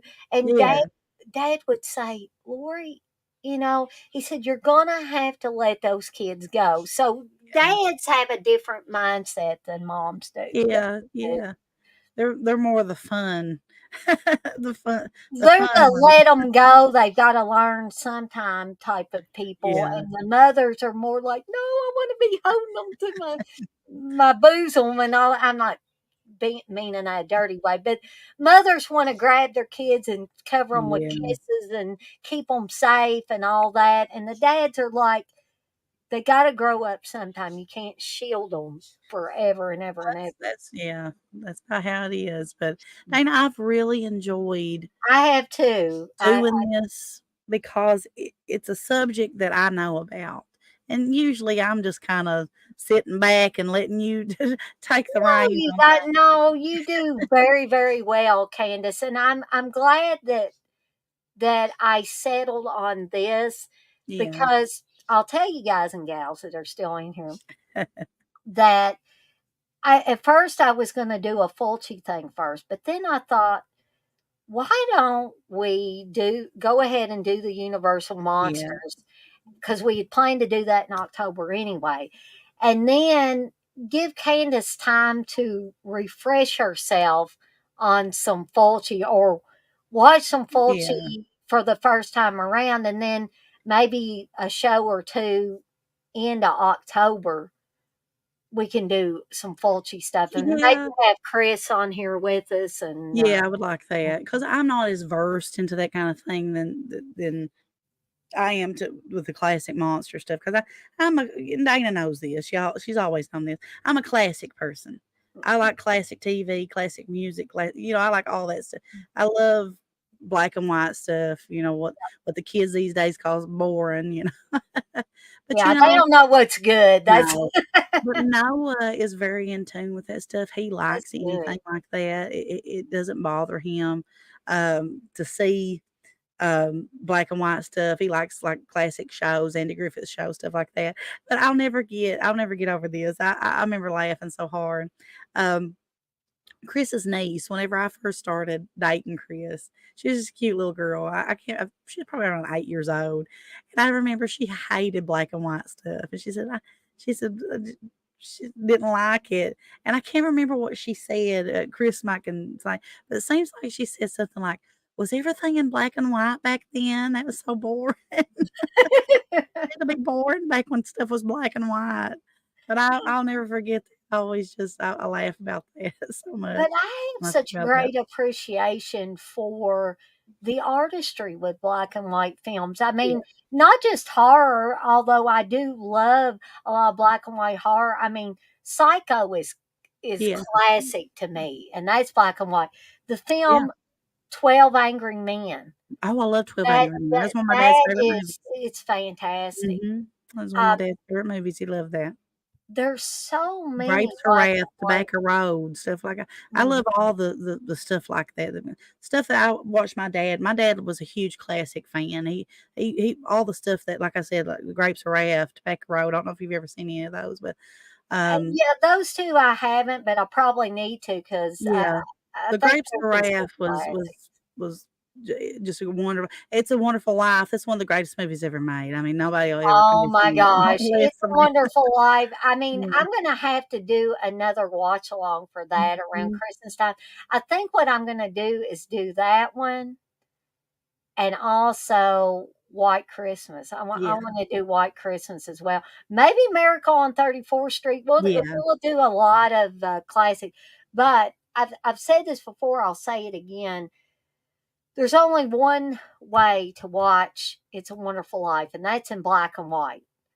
I'm not saying you're wrong if you watch the colorized version, but I'm just saying Mhm. watch it in black and white the first Yeah. time you watch it. That's the best way. I remember Chris said he grew up, I think seeing his dad maybe watching, uh, It's a Wonderful Life, but he never really sit down and watched it himself, and I know he don't mind me saying this, because Chris is he don't look at that stuff as making him less macho or, well, he ain't worried about being big macho guy or Right. whatever, because, listen, I think good quality in a person is that they can express emotion, and, Oh, yeah. I think that makes them more manly to be able to yeah, to express me too, and I remember the year before my dad died last year, last around Christmas time, well, beginning of December. The year before, we had just lost my grandma, and it was getting to be Christmas time. So I remember my dad coming down. Something had happened, and their pipes had frozen or something like that, and he couldn't take a shower at home. So he come down to my house real late at night. It was like 12 o'clock at night, and we're night owls. We stay up, and he took a shower in at our house, and we were watching It's a Wonderful Life, and I think it was the first time Chris had really sit down and watched it. And I remember my dad come out of the shower and he was like, "Oh, you're watching It's a Wonderful Life." I said, "Yeah, Daddy, why don't you stay and watch it with?" Because he loved that movie. Mhm. And he said, "Well," he said, "I gotta head home." He said, "But maybe we'll sit down sometime and watch it." Unfortunately, we never did get to do that. But I remember Chris watching that after my dad left and stuff, and he kind of was a little bit emotional, a little bit. And Yeah. he's like, "Wow, I've never," he said, "I've always seen It's a Wonderful Life, seen my dad watching it and stuff like that." He Mhm. said, "But this is one of the greatest films ever made." He said, "This is the first Yeah. time I've really sit down and watched it." See, that was the same exact thing that happened to me. It's a Wonderful Life was a movie I always heard about. I would see clips from it. Yeah. Saturday Night Live had done that funny Yeah. thing. If you've seen the Christmas Yeah. Saturday Night Lives, they did this whole thing where that was the lost ending to It's a Wonderful Yeah. Life. It was Yeah. fun. But I saw all of that stuff. But I had never, in all those years, ever sat down and watched It's a Wonderful Life. And then I said, I am going to watch it. I can watch it on Amazon Prime. It's in Mhm. black and white. It's in 4K. Yeah. I'm going to sit down and I'm going to watch it.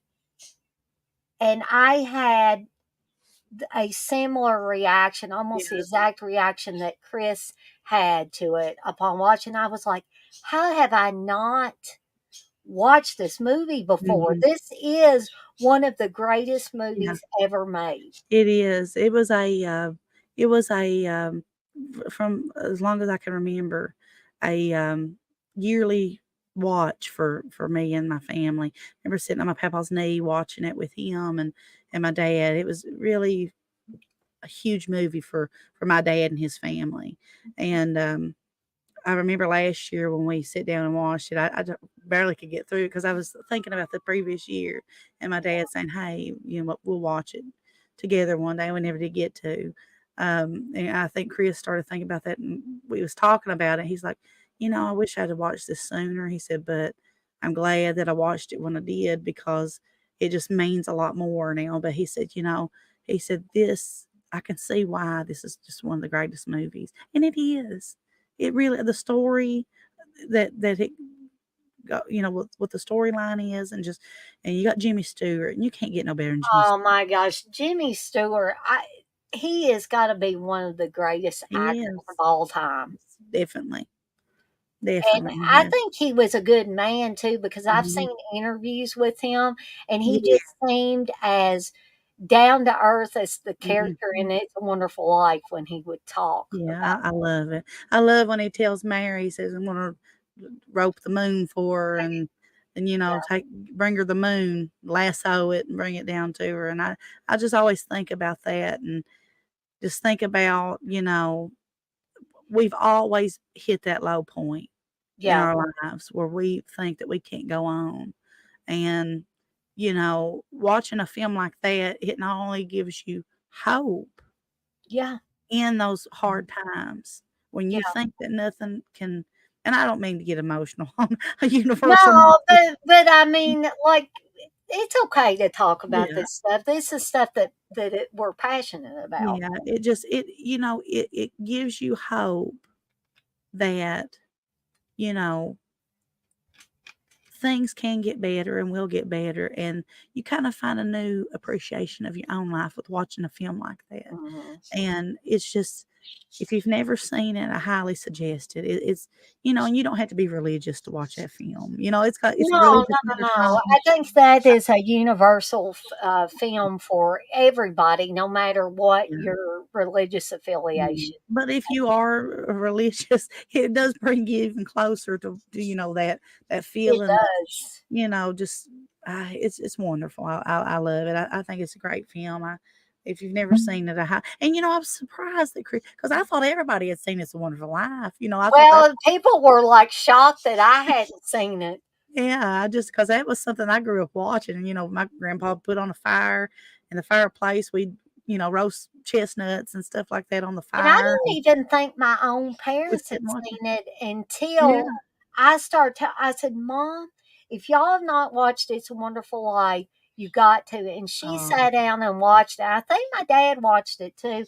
And she told me, she said, yeah, Dana, that is a very, very good it's movie. amazing. And if you can find it, like Dana said, in 4K, a real crisp version. Oh, it's because that's what Chris watched it. The first time he watched it, it wasn't like that. It was just a regular version. But then last year we watched it, and it was so crisp and clear. It was beautiful. Definitely. And And I have the 4K now. I went out and bought the 4K from Amazon yeah, yeah.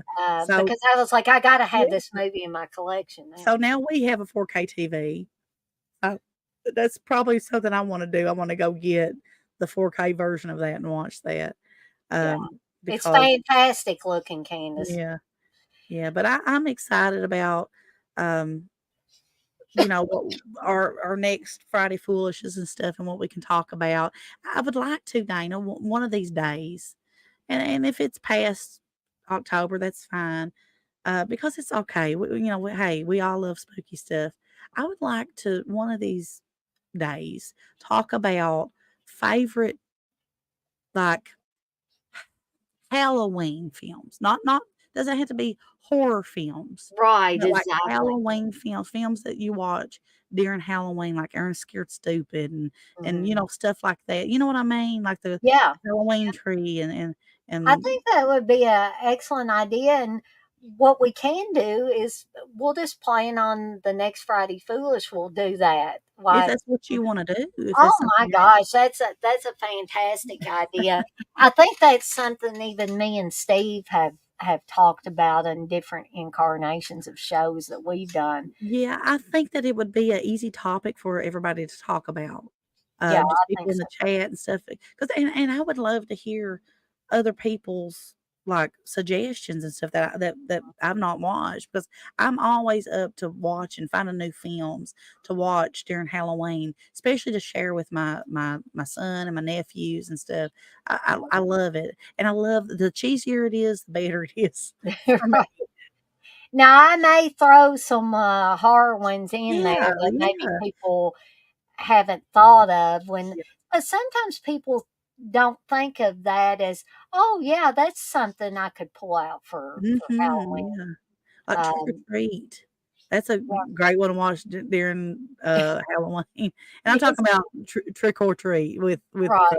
Gene Simmons and Oh Ozzy. yeah, I'm eagerly awaiting that coming out. Oh, It's yeah, I in think everybody torment. is. I think everybody's I'm looking not forward getting to it. on you, Michael Felcher, but like, when are we gonna see that? He's gonna Yeah. tell all of us, "Shut up." They're gonna get tired of hearing people's demand for that Yeah, film. But but it's we so want it. good, no We wonder want it. people, want to see it. So I'm excited for it. Yeah, and I have seen a high def version of that under the title Ragman, Mm. which was Mark Price's like pen name Yeah, yeah. on there. Um, Skippy from I always say Skippy from Family Ties is a metalhead. So, He'll never live that down, will he? but I think Mark Price Yeah. likes that movie. I really do think he does. Oh, yeah, yeah. I Uh, would think so. But I think we kinda went over our hour Yeah, and we a did. We went almost 2 hours, but, sometimes it's gonna be that way. Me and Yeah, Candace like to I mean, we talk every day, but when we get on here, yeah. it's fun to just kinda shoot the breeze a little Oh, bit yeah, too we kinda and get just carried away whenever we're starting to talk about stuff, but, and Steve's uh, probably gonna think even though he's laying down, it's like, "Good lord, are they still on here doing" before we get off here, though, I do wanna ask your opinion on something, Dana. My Mhm. brother, I've never met anybody, and then there probably is, but just I've never met anybody who is a bigger fan of Nosferatu. than my brother. We actually call him Nosferatu because he likes the dark, he likes staying in here. He loves Nosferatu. I mean, he's a huge, huge, huge fan. He should be Nosferatu for So Halloween. we told him that he should shave his beard off and his mustache and just be Nosferatu. But what do you think about this new Nosferatu with Bill Skarsgård? I'm That's coming out. intrigued. I'm intrigued by it Yeah, me too. because I think Bill Skarsgård could probably pull it I'm off. thinking he can. He's a He has phenomenal the actor. look, Mhm. and he is a great actor. I would love to see what he could do with it. Me too. I'm excited. I am.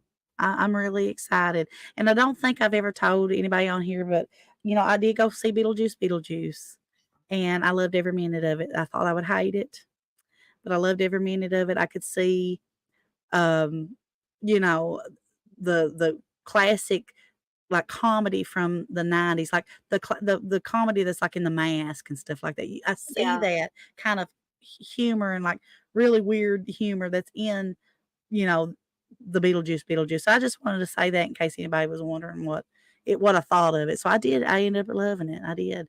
That's my I'm favorite movie of still all waiting time. to So see it. Steve says we will soon. I guess we're not going to make it to the movies to see it, I but seen that it was coming out on the 8th in 4 more days.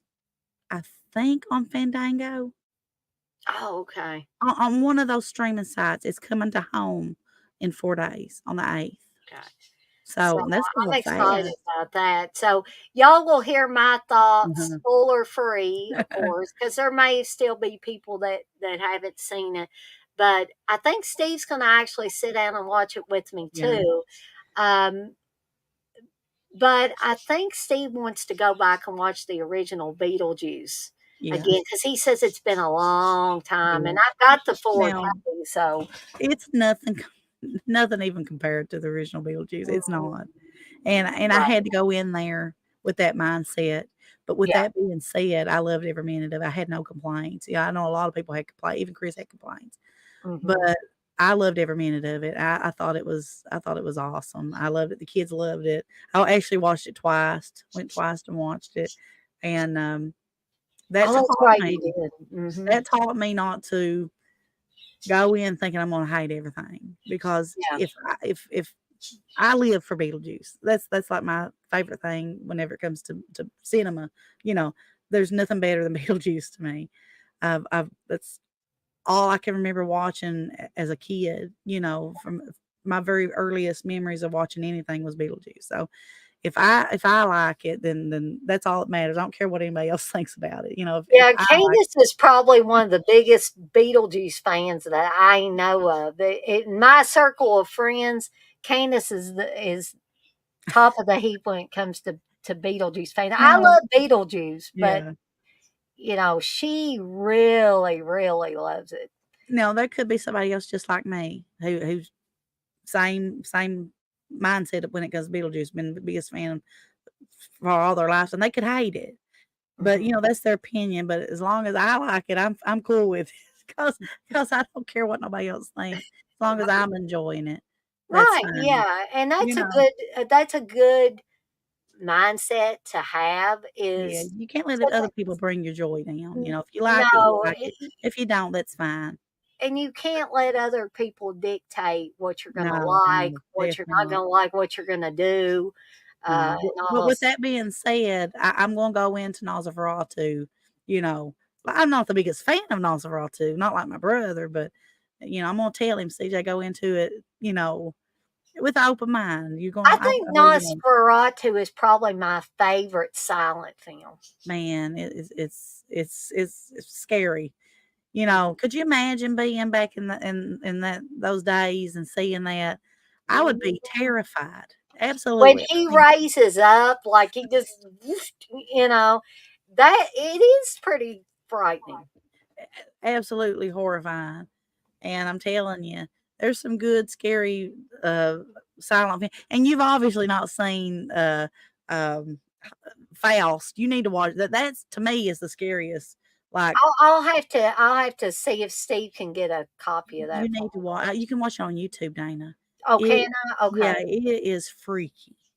Okay, I'll have to It check that really one out. Now, Nosferatu is freaky, but this is a whole level, a new level of freaky. So if you want to see something freaky, go watch Faust. It's Okay. about a guy who sells his soul, and it's just really, oh man, the Oh. makeup and stuff, and the overlapping effects that they like, the double exposure effects that they use Mm. on that is a whole new level of freakiness. If I looked up in the sky and seen anything that was on that Faust, I'd probably just go ahead, put a nail in my coffin. I'm dead. Oh man. Uh, Okay. I definitely got to watch it now. If Candace is talking no, about it. it's freaky to me, so it might not be to you, but it was. I like it though. I like being scared. So there you Well, go. I like stuff that will give me a cold chill. Will kind of Mhm. make my skin crawl a little bit. Yeah, The types of movies where this isn't always the case, but they have the tagline, if this one doesn't make your skin crawl, it's on too tight. Like with Black Christmas, and Black Christmas, the original, is one that definitely will make your skin crawl yeah, when you yeah. watch it. And if it don't, your skin is definitely on Oh too yeah, definitely. tight. You cannot listen to those chilling phone calls and not have your skin crawl. There's Oh Lord, no.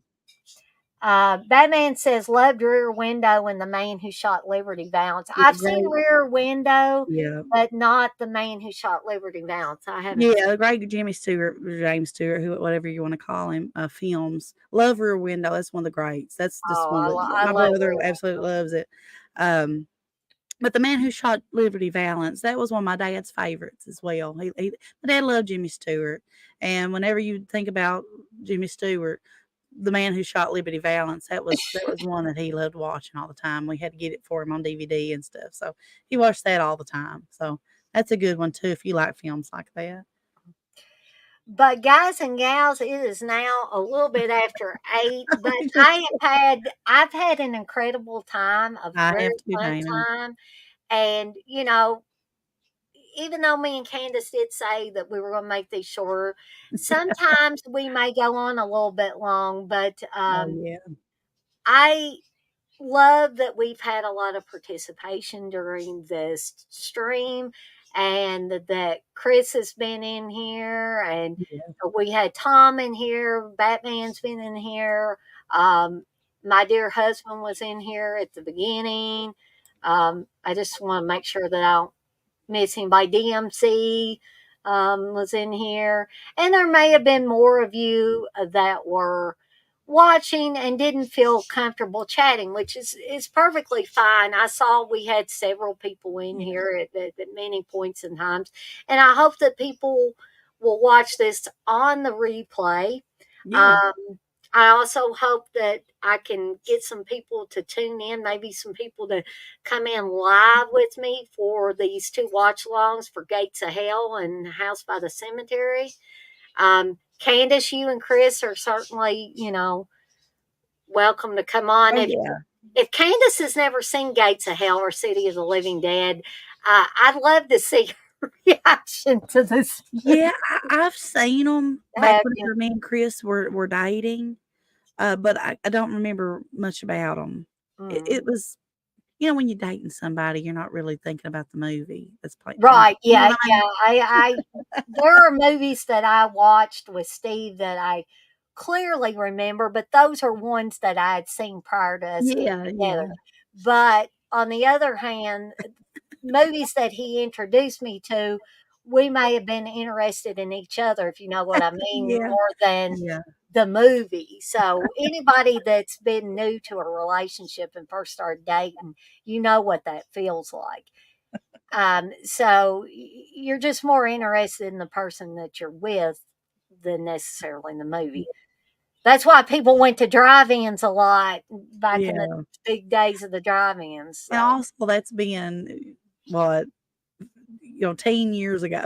So, I mean, it's hard to watch something once and not if you especially if you're not giving your full attention to it, just sit and remember everything about it. So, those I would definitely need to rewatch those. So if you want to rewatch them, Candace, if y'all are one of y'all or both of y'all wants to come on, if anybody else wants to come on and join me for this, you're welcome to. I don't think Steve's going to join us. I asked him. I said, "You want to join us for the Fulci movies this weekend?" He said, "Oh, I don't know if I'll be able to or not." But my voice is actually starting to go, so that's probably an indicator that I need to get off here and stop talking. Mine So, was gone a long time ago, and I do want to apologize for that again because I know I've oh, sounded you rough. sounded It's so fine sorry. most of the time, Candace. I did notice that the video froze up a little bit, and I thought, oh, I hope I don't It lose did. Candace. Yeah, I seen it freeze up a while ago. You froze up on me, so I don't know how So it that's could have been StreamYard. It could have been yeah, a combination of yeah. things. Sometimes StreamYard just acts wacky. It's kicked me completely out before. Well, seems like it did, last time I was on here. Seems like something happened and I got lost. Seems like me, you, and Chris were on here, and Oh, yeah, something yeah, happened. You yeah. remember that? Yeah. I don't know if it was something I did or something that StreamYard did. I Man, just it was StreamYard. I'm gonna blame StreamYard. One time I was on here with Chris not very long ago, and I just disappeared, and Chris was like, "Where did she go?" And I came back, and he's like, yeah, "What happened, Dana?" I said, "StreamYard just kicked me out for some reason. I don't know why." But yeah. anyway, I want to thank Candace first of all for being my lovely co-host for Thank you. another Friday Foolish. It's been fun as always. I want to thank everybody that was in the chat, everybody that was watching, everybody that will watch this on the replay. Um, but we're going to call it a night. I'm going to tie some things up. I got to get some clothes out of the dryer so Steve will have clothes for the Yeah. week. He was I'm all in there being antsy about. I was like, "What are you doing in the laundry room?" When I went to refresh my drink and yeah. run to the restroom, he was back there in the laundry room doing stuff. I said, "What are you doing?"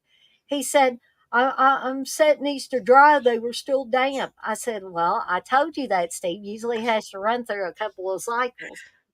And he's in one of those irritable moods where everything bothers him. So some clothes I got hanging up in there, he's I'm gonna have to move him because he's getting aggravated with them. I have So to get off. I have to get off here and do schoolwork. So and I was yeah. on for a break right now, so I don't have to do anything with him. But Well, I um, don't know. Some of Candace's classes sound pretty cool. So maybe it won't be so bad. I'm a hope not. No, there's a lot of work I got to do. I got to get it done by this weekend. But again, I've had a good time, Dana, and I look forward to the next one that we get to do. So thank Me you for too. having me, and thank for everybody watching us, giving us a view. Anybody watching on the replay, thank you for doing that as well. And Uh, give us a thumbs up if you like this. It helps with those YouTube algorithms. yeah, And if you got friends and family members and stuff like that you think might be interested in this content, if you want to share my channel, share the links and stuff like that, I would be more than happy to have you do that. oh yeah, So anyway, me and Candace are off like a couple of dirty shirts. The shirts we got on are not dirty, but we are going to be off like dirty shirts. And I want to remind everybody, as I always do before I get off here, and I promise a T-shirt is coming. I just got to get my button gear and put a bunch of stuff on the shop site at yeah. deadicesondeck.com. I was gonna say it if you didn't. And I want to remind everybody to be kind to one another and blaze that trail. Have a fantastic rest of your Friday night, folks. We're into the weekend. I hope most of you are off from work and get to enjoy this fantastic October weekend. The first weekend in October, actually.